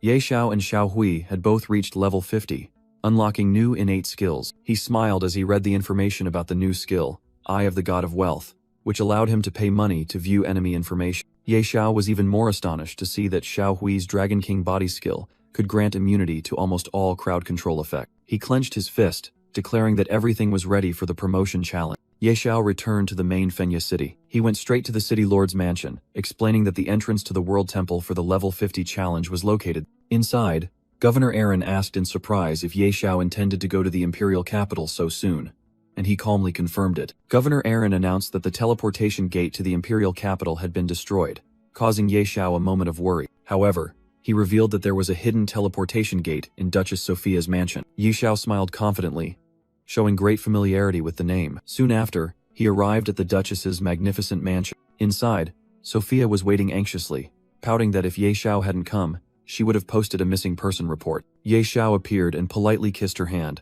announcing that he had arrived. He got straight to the point, saying he needed to go to the imperial capital, and Sophia immediately understood he wanted to use her teleportation gate. Sophia agreed to lead the way, but warned that the teleportation gate had not been used for a very long time. Standing before the magic array, Sophia confessed that the last time she activated it was when she was a little girl, but Ye Xiao still encouraged her to try. With a clack, Sophia decisively pulled a lever on the wall. The teleportation array immediately lit up, and Ye Xiao praised Sophia, while she urged him to hurry because it wouldn't last long. Ye Xiao promised to return and repay her immediately after completing the promotion challenge, and Sophia asked him to send her regards to the king. She gently reminded Ye Xiao that he must remember to come back for her after he was done. Ye Xiao successfully teleported, appearing in the courtyard of a fortress in the imperial capital. 2 level 80 guards immediately stopped him, questioning the unexpected intruder. Ye Xiao calmly explained that he came from Fengye City and was assisted by Lady Sophia. He introduced himself as Viscount Ye Xiao, causing the guards to immediately change their attitude and apologize for their disrespect.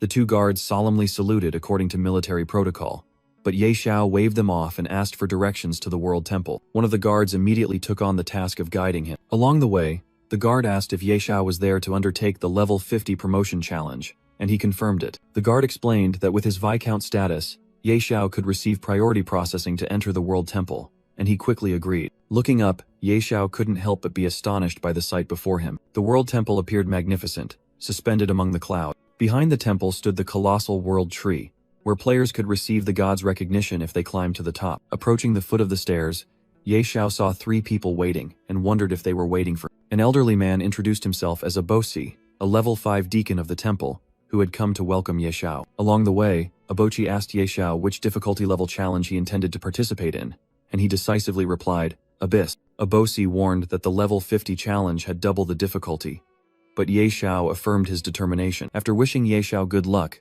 Abochi escorted him to the teleportation gate of the trial area. Meanwhile, elsewhere, a soldier rushed in breathlessly to report news to his master. The soldier informed a man in blue armor that Ye Xiao had arrived at the imperial capital. The man flew into a rage, unable to believe Ye Xiao dared to come here alone after everything that had happened. Clenching his fist, he ordered his subordinates to take the bodyguards and go teach Ye Xiao a lesson. The soldier hesitated, reminding him that Ye Xiao was at the World Temple, but the man arrogantly declared himself Prince Karami, and that no one would dare block his path. Finally, Karami gave a decisive order, and the soldier had no choice but to obey. Ye Xiao was teleported to the trial grounds, a seemingly peaceful forest. He walked with the Azure Sky Dragon, wondering why the level 50 challenge didn't have a single monster. Suddenly, a colossal purple energy sphere hurtled down from the sky, astonishing Ye Xiao. It collided with the ground, creating a violent explosion. From within the purple smoke, a massive, muscular, 4-legged creature landed. The system displayed the information for the first boss, Broken Tooth Black Sky Tiger, level 50. Ye Xiao realized this was a Lord-class boss with a potential HP exceeding 1 million.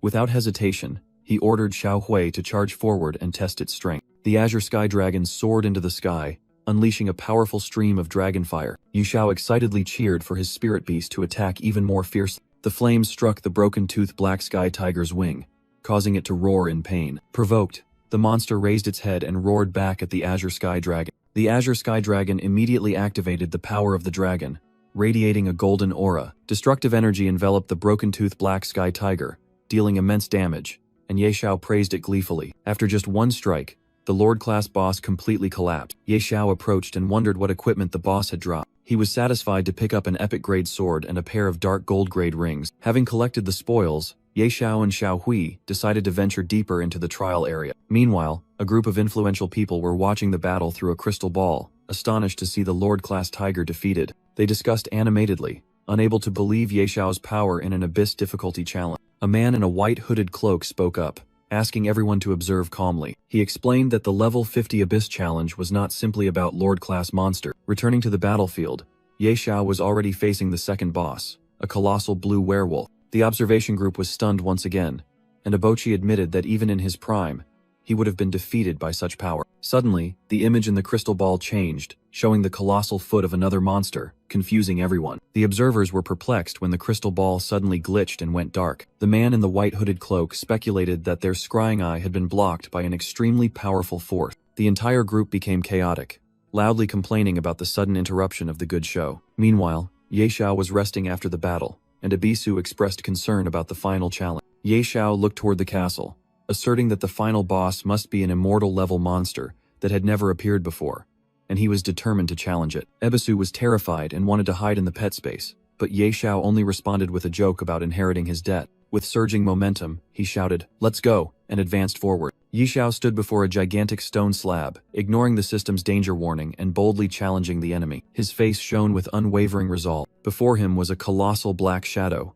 and Ye Xiao immediately recognized it as an immortal-level entity. The information panel displayed the boss's name as Invader of the Abyss, but all stats and skills were unknown. To find out, Ye Xiao decided to use the Eye of the God of Wealth. He was astonished when tens of thousands of gold coins vanished instantly to activate the skill. In return, a long list of the boss's terrifying skills and passive abilities appeared before his eyes. Ye Xiao was overwhelmed by the terrifying number of skills possessed by an immortal-level boss. The Invader of the Abyss spoke, threatening to incinerate all intruders, prompting Ye Xiao to utter a sarcastic remark. Without hesitation, Ye Xiao summoned his two mythical spirit beasts, Xiao Hui and Xiao Luo. The dragon and the phoenix immediately flew up, simultaneously unleashing two streams of destructive energy. The two powerful attacks converged, creating a massive explosion right where the boss stood. However, Ye Xiao was stunned to realize that the boss had dodged the combined attack. In the abyss, the invader appeared, radiating a dark aura. Seeing the Azure Sky Dragon fly up, Ye Xiao quickly shouted, "Little Ash, get out of the way!" The Azure Sky Dragon was hit by an invisible blow, taking 9,999 damage and roared in pain. Immediately, it activated Supreme Authority of the Dragon, releasing ripples of golden energy. The Azure Sky Dragon and the Immortal Phoenix simultaneously unleashed powerful energy streams, continuously draining the invader's vitality. Ye Xiao explained, "Great counterattack, Little Ash. Now it's magic. Forbidden and can't use skills." Provoked, the invader roared, "You cunning mortals, I will turn you into blood and gore." A star-shaped purple light began to gather inside its hood. Ye Xiao realized with horror, "This is bad. This boss is using its ultimate move." A massive purple energy field enveloped Ye Xiao, the Azure Sky Dragon, and the Immortal Phoenix. Ye Xiao analyzed the skill, Horn of the God of Destruction's Wrath, and knew it dealt 100% true damage. Having no other choice, he decided to take the risk, activating the money shield for defense. The purple energy vortex struck, completely engulfing Ye Xiao. He screamed and was knocked backward, fresh blood spilling from the corner of his mouth. Despite being injured, Ye Xiao stood firm and exclaimed, "That was tough." The invader roared, "Die," and unleashed a massive energy vortex. The vortex aimed directly at the two spirit beasts, and the boss's voice echoed, "I will devour you, ants." Ye Xiao was desperate as he couldn't break the barrier, but then a notification appeared. The effect of the cold stone has been activated. Holding the brightly glowing item, he charged straight toward the purple energy barrier. The invader's seemingly impenetrable defensive wall shattered into pieces. Ye Xiao hastily summoned Little Ash and Xiao Luo out. He immediately ordered them to quickly flee the area. Facing the terrifying explosion that was closing in, he rushed forward with all his might. The terrifying destructive force flung Ye Xiao out of the entrance, causing him to scream for help. After escaping, he was stunned to realize that the money shield had consumed over 10 million gold to withstand this overwhelmingly powerful attack. Looking back at the battlefield, now just ruins, Ye Xiao sighed in relief that the final boss had finally been defeated. He approached the corpse of the Invader of the Abyss, and was disappointed that no equipment had dropped. Suddenly, a blue glowing object emerged from the boss's corpse. Ye Xiao picked it up, realizing this was the 5th abyssal stone fragment he had collected. Suddenly, the stone fragments emitted a dazzling light, forcing him to squint. The 5 fragments hovered in his hand, preparing to merge into one. They combined to form a golden key, identified by the system as the Shattered Abyssal Key. Ye Xiao wondered what a broken key could possibly be used for. Meanwhile, the server-wide announcement that Ye Xiao had cleared the level 50 challenge shocked the other players. They discussed animatedly, realizing that level 50 was the true starting point and the place to acquire high-level equipment. Realizing that Ye Xiao was monopolizing the new area, all players were determined to level up quickly. Ye Xiao was teleported to a place called the Supreme Hall, and was surprised by its emptiness. He spotted people in the distance and decided to approach them to investigate. In another room, a group of powerful individuals were frustratedly looking at a crystal ball with signal interference. Ye Xiao approached and asked someone in the group, unaware that they had gathered to watch his challenge. Ye Xiao suddenly appeared among the discussing group, asking if Ye Xiao had cleared the challenge. The Great Elder turned around, astonished to recognize the newcomer. The entire group simultaneously called out his name in shock. Viscount Ye Xiao. Someone in the group quickly asked if he had cleared the abyssal challenge, and Ye Xiao casually replied that he hadn't received the reward yet. Another person curiously looked at Ebisu and asked if Ye Xiao had relied on this toad to clear the stage, causing Ebisu to angrily retort. The Great Elder seriously asked the level of the final boss, and Ye Xiao calmly replied, "Immortal level." The entire group of observers was horrified and stunned by his answer. After calming down, the Great Elder invited Ye Xiao to follow him. Along the way, he revealed that before receiving the reward, he would take Ye Xiao to the temple's core to receive the blessing of the world's will. Ye Xiao showed interest in the concept of a blessing. They arrived before a gigantic holy tree, emitting a mystical blue light, leaving Ye Xiao overwhelmed and wondering if this was a god. The Great Elder explained that this was not a god, but the will of the holy tree. He told Ye Xiao to step forward and accept the blessing from the holy tree. As a stream of blue energy enveloped Ye Xiao, the Great Elder announced that they would leave so he could wait patiently. Suddenly, the energy from the holy tree became chaotic, startling Ye Xiao, who wondered what was happening. The holy tree shook violently, radiating a powerful surge of energy. Ye Xiao was thrown backward by an extremely powerful repulsive force. To everyone's astonishment, the holy tree uprooted itself from the ground, carrying an entire building as it flew into the air. Ye Xiao looked up at the unbelievable sight, wondering in amazement if this was truly a holy tree. From the canopy of the hovering holy tree, countless blue energy spheres began to appear. Green energy orbs from the holy tree fell to the ground, beginning the blessing process. A vision appeared, showing ancient races like dwarves, dragons, elves, and goblins once thriving. Giant dragons could flatten mountains, dwarves possessed superior technology, and elves controlled the power of nature. Then one day, outsiders calling themselves gods appeared, plotting to force all creatures into submission. Under the power of the gods, many races bowed down, but proud species like dragons still resisted, until a strange invasion once again shrouded the continent in darkness, causing creatures to become ferocious. Ye Xiao stood amidst the energy orbs, speculating that this strange invasion was related to the gods. A mysterious voice echoed, instructing him to seek the holy judgment to stop the invasion of darkness. A small orb of light flew into Ye Xiao's hand, and he looked at it curiously. The system announced this was the supreme heavenly gift, the reward for completing the challenge and the key to obtaining the power of holy judgment. Energy from the holy tree began to surge violently. A series of system notifications appeared. Ye Xiao received countless blessings, 5,000 base attribute points, a 100% increase in bonus points, and the unlocking of a resurrection skill. He smiled smugly, thinking that the blessing of this holy tree was truly beyond imagination. Ye Xiao examined the new skill, astonished to learn it could allow him to resurrect once by consuming the power of the blessing. He felt extremely satisfied.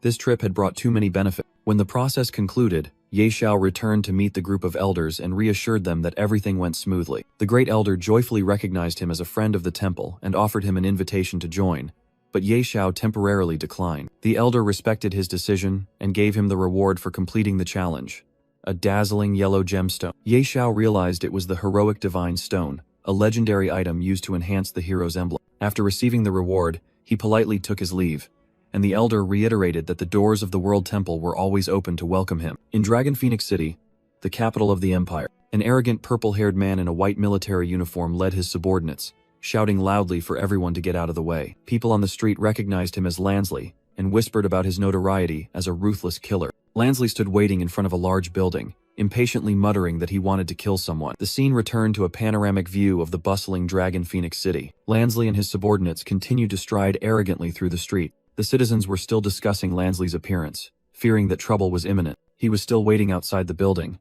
his expression growing increasingly impatient and bloodthirsty. A knight in golden armor reminded Lansley to restrain himself, as the prince's mission was to deal with Ye Xiao first. Lansley mocked the knight, asking if he was afraid. He sneered, confident that he had no reason to fear a player who was only level 50. The doors of the World Temple opened, and Ye Xiao calmly stepped out. Lansley smiled maliciously, saying he was eager to play with Ye Xiao. Ye Xiao coldly asked who they were and indifferently replied that he didn't need to know them. Lansley introduced himself as an enforcement officer, here by order of Prince Karami to deal with Ye Xiao. Suddenly, the Great Elder of the World Temple appeared, loudly criticizing their arrogance. He stood in front of Ye Xiao, declaring him a friend of the World Temple and questioning Lansley. Lansley was stunned, confused as to when Ye Xiao had become a friend of the temple, and began to stammer. The quick-witted golden-armored knight changed his tone, saying they had come to congratulate Viscount Ye Xiao, the hero of the empire. Lansley secretly cursed his subordinates' duplicity, while the knight continued to pour out praises for Ye Xiao. With a self-satisfied smile,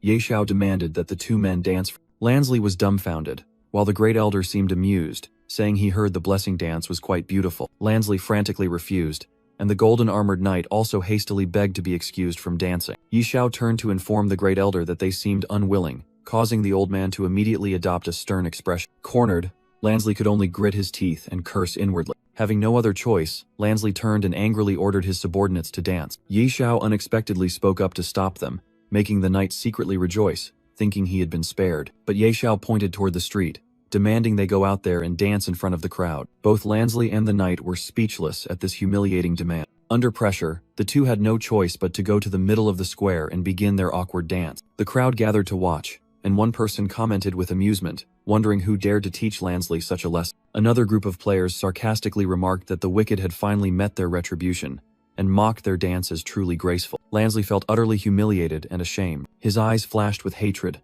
swearing that sooner or later he would repay today's humiliation many times over. Feeling he had wasted enough time, Ye Xiao turned and walked toward a gate inscribed with the words "Battlefield." Ebisu on his shoulder showed fear, not wanting to enter that dangerous place, but Ye Xiao reassured him that he would protect Old Hui. Ebisu was still hesitant, but Ye Xiao had lost patience and urged his companion. He placed his hand on the teleportation gate, and both were sucked into a beam of light. Beyond the gate was a desolate sight, the ground covered with the corpses of petrified warriors. Yi Xiao set foot in Realm City, astonished by the sight of the deadly battlefield stretching out before him. A knight wearing antlered armor approached, and asked Ye Xiao if he wanted to join a legion. Ye Xiao replied that he was still thinking, and the knight immediately invited him to join the city guard, the safest legion. The knight proudly showed off his level 50 gold armor as proof of the easy life. Ye Xiao asked again about the safest legion, and the knight explained that they didn't need to fight monsters there. However, Ye Xiao smiled and refused, saying he didn't like places that were too safe and preferred to go alone. Surprised by Ye Xiao's decision,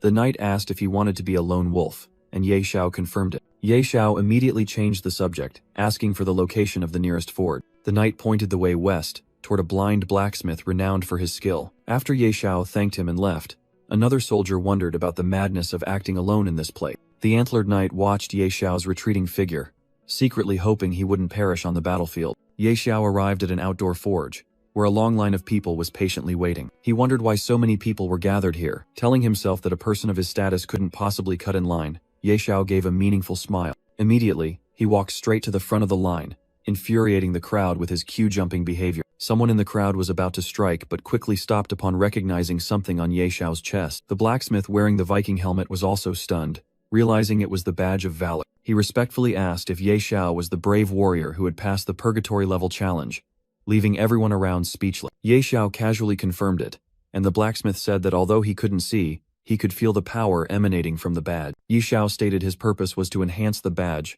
and the blacksmith immediately agreed without hesitation. Before starting, the blacksmith asked Ye Xiao for a favor if he was heading to the battlefield, and Ye Xiao agreed to listen. The blacksmith recounted that his son, John, had gone missing in the Lord's forest and promised an epic-tier piece of equipment if Ye Xiao found him. Ye Xiao smirked, realizing this was a hidden quest, while the crowd was terrified upon hearing the name Lord's Forest. Everyone muttered, believing that even the Holy Legion wouldn't dare venture into that forest filled with bizarre bosses. Despite the warnings, Ye Xiao accepted the quest and requested the equipment upgrade, making the blacksmith overjoyed. When a brilliant golden light flashed, the crowd was astonished to realize it wasn't epic-tier equipment, but legendary tier. The blacksmith solemnly handed back the legendary tier badge of valor, with greatly enhanced stats and effect. Ye Xiao took the badge with satisfaction, secretly marveling that the power of the Stone of Valor was greater than he had imagined. After receiving the equipment, he bid the blacksmith farewell, and promised to head to the Lord's Forest immediately. The crowd remained skeptical, believing he wouldn't be foolish enough to enter that dangerous area alone. Just as he left,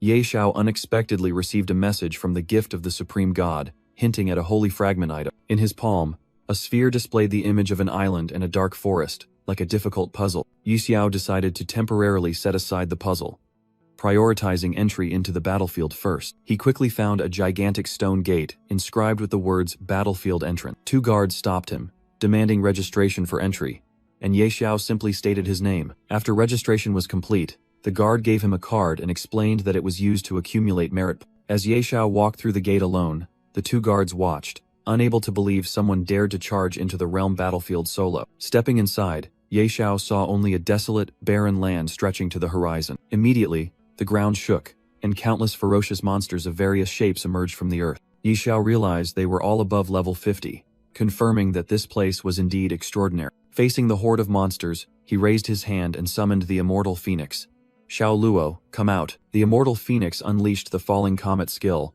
creating a stream of blazing energy. The attack swept across the battlefield, incinerating countless monsters and earning merit points for its master. Standing amidst the sea of fire, Ye Xiao praised his pet with satisfaction.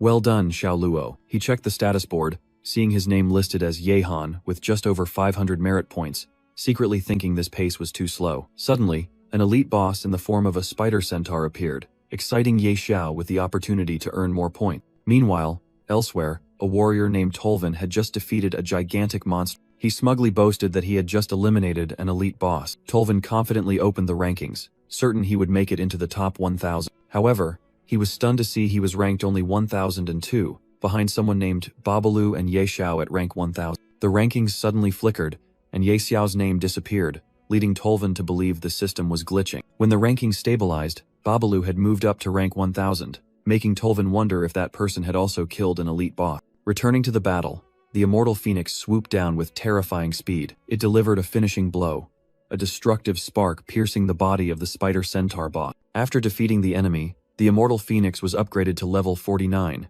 and its stats also soared, delighting Ye Xiao. Ye Xiao checked again.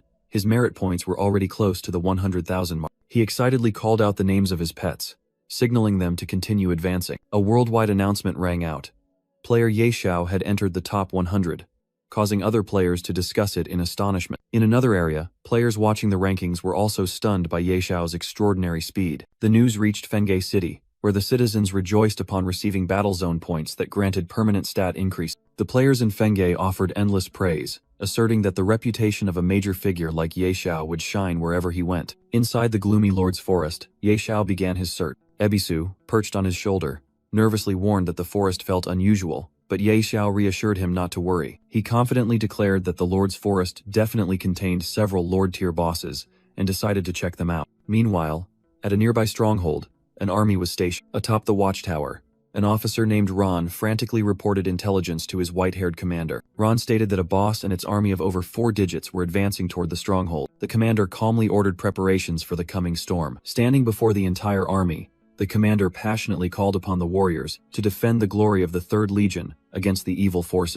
In response to the rallying cry, the soldiers unanimously shouted their determination to protect the Legion's honor. Immediately afterward, a panicked soldier pointed toward the edge of the forest, where countless pairs of glowing blue antlers had appeared, signaling the start of the attack. The commander was also astonished by the unimaginable scale of the monster army. From the shadows, a herd of gigantic ice armor iron deer charged out. The ferocious monsters gored the soldiers, making them realize the horror of their enemy. The entire camp descended into chaos as the ice armor iron deer herd flooded in to attack. The commander quickly ordered Ron to lead the shield guards out in waves to provoke the enemy, avoiding direct confrontation. He then ordered the archer squad to provide long-range support, and a knight immediately acknowledged the command. The archers obeyed, drawing their bows and preparing to fire. A rain of arrows poured down, embedding themselves directly into the charging deer herd. The commander smiled with satisfaction upon seeing the enemy begin to retreat, but Ron screamed in terror, telling him to look again. Amidst the herd, a colossal boss radiating a terrifying aura appeared. It was the ice armor iron deer king. The white-haired commander yelled, ordering the entire army to prepare for battle. The soldiers trembled as the gigantic boss charged toward them, admitting that this was the first time they had seen such a massive monster. Suddenly, a stream of brilliant golden fire struck one of the deer in the monster herd. The flames spread rapidly, incinerating the entire iron deer army in the blink of an eye. The colossal boss, the ice armor iron deer king, collapsed to the ground, stunning the soldiers on the rampart. The commander couldn't believe his eyes, wondering if he was hallucinating or had been hit by a mental attack. A soldier spotted Ye Xiao standing alone in the middle of the battlefield, immediately leading the commander to suspect he was the one who had taken down the boss. The commander hastily ordered his men to go down and see who it was, while Ron was eager to meet the superhuman who had just appeared. Immediately, the commander led a squad toward Ye Xiao. Ye Xiao turned around, looking puzzled by their appearance. The commander politely called out to Ye Xiao, while Ye Xiao secretly wondered why so many people had suddenly gathered here. Deciding he didn't have time for this, Ye Xiao resolved to focus on leveling up and completing quests. He quickly turned and walked away, ignoring the army behind him. The commander desperately called after him, trying to stop the hero who had just saved their lives. When Ron asked what they should do next, the commander decided they should stand still and observe the situation. He watched Ye Xiao's retreating figure, secretly astonished, unable to imagine who could be so ridiculously powerful. To clear out the remaining monsters, Ye Xiao summoned the immortal phoenix and ordered it to sweep the area clean. The immortal phoenix swooped down, engulfing the entire forest in a sea of fire. A series of system notifications popped up as countless level 52 and 55 monsters were instantly annihilated. Ye Xiao was delighted to receive the notification that the immortal phoenix had reached level 50 and unlocked a new innate skill. Ye Xiao smiled contentedly, thinking that the immortal phoenix's level 50 innate skill was truly powerful. He commanded his pet, Xiao Luo, let's go deeper. Meanwhile, in another city, a group of players discussed in amazement how Ye Han's merit points were skyrocketing. On a watchtower, a high-level mage commented that even he couldn't achieve this rate of annihilation, and a new star was about to emerge on the battlefield. When asked if he was being humble, the mage explained that killing a few level 50 to 60 bosses was easy, but slaughtering on such a massive scale was unimaginable. He believed that if this person matured, he could achieve things no one had ever done before. His companion asked if he was referring to the old monsters hidden deep within the empire, and the mage confirmed it. The mage looked up at the sky, worried that the speed of the strange invasion was accelerating, and the world might end within the next decade. The scene shifted to the Lord's Forest, which was engulfed in a chaotic sea of fire. A group of Legion commanders frantically wondered what was happening and whether they should retreat. A white-haired commander spoke up, announcing that an extremely powerful individual was purging the forest and suggested that everyone cooperate with his action. When questioned, he revealed that he had just checked the merit leaderboard and a new name, Ye Xiao, had appeared. The white-haired commander pointed toward the distant flames and asserted that Ye Xiao was currently annihilating a Lord-tier boss. Another group of players witnessed the scene from afar, terrified to learn that he had killed more than one Lord-tier boss. The white-haired commander called upon everyone to seize this opportunity and charge into the Lord's Forest together for a counterattack. Encouraged, the other commanders unanimously agreed, determined to fight to the death on the battlefield, and ordered their legions to advance. The white-haired commander watched with a look of determination. Suddenly, an earth-shattering sound echoed, causing the commanders to halt, wondering if the strongest creature in the forest had awakened. A terrifying explosion swallowed countless monsters in the Lord's Forest. Ye Xiao stood there as both he and the immortal phoenix were notified that they had reached level 51, and he decided it was time to rest. Ye Xiao was resting when Ebisu appeared, complaining about the heat and boredom. Suddenly, Ebisu sensed something unusual in the dark forest ahead. A giant wyvern with an armored rider on its back soared through the sky. The system panel appeared, confirming it was a king-tier boss, the level 55 Blood Rain Ghost Wyvern, astonishing Ye Xiao. Without hesitation, Ye Xiao summoned his spirit beasts, ordering the Azure Sky Dragon and Immortal Phoenix into combat position. The Azure Sky Dragon let out a sky-shattering roar and charged straight toward the enemy. It immediately unleashed a powerful stream of energy to attack the wyvern. The attack hit, dealing 118,640 damage to the Blood Rain Ghost Wyvern. The Immortal Phoenix also joined the fight, blazing with fire, preparing to strike. Its stream of fire hit the target, dealing an additional 80,180 damage. Injured, the Blood Rain Ghost Wyvern roared and began accumulating dark energy in its mouth. It unleashed a deadly purple dragon breath in retaliation. Ye Xiao calmly watched as the Azure Sky Dragon created a protective shield, realizing that this king-tier boss could not be underestimated. He raised his hand, ordering both spirit beasts to attack simultaneously to interrupt its next skill. Just then, Ye Xiao sensed another presence and turned around in surprise. From the shadows, a giant level 56 ghostly wolf stepped out. Ye Xiao paled as he realized he was facing a second king-tier boss. Meanwhile, in the city, a crowd of players watched the leaderboard in astonishment as Ye Xiao's score skyrocketed again. The leaderboard updated, showing that Ye Xiao had broken the 10 million merit point mark, firmly securing the first position. The group of players in Realm City couldn't believe their eyes,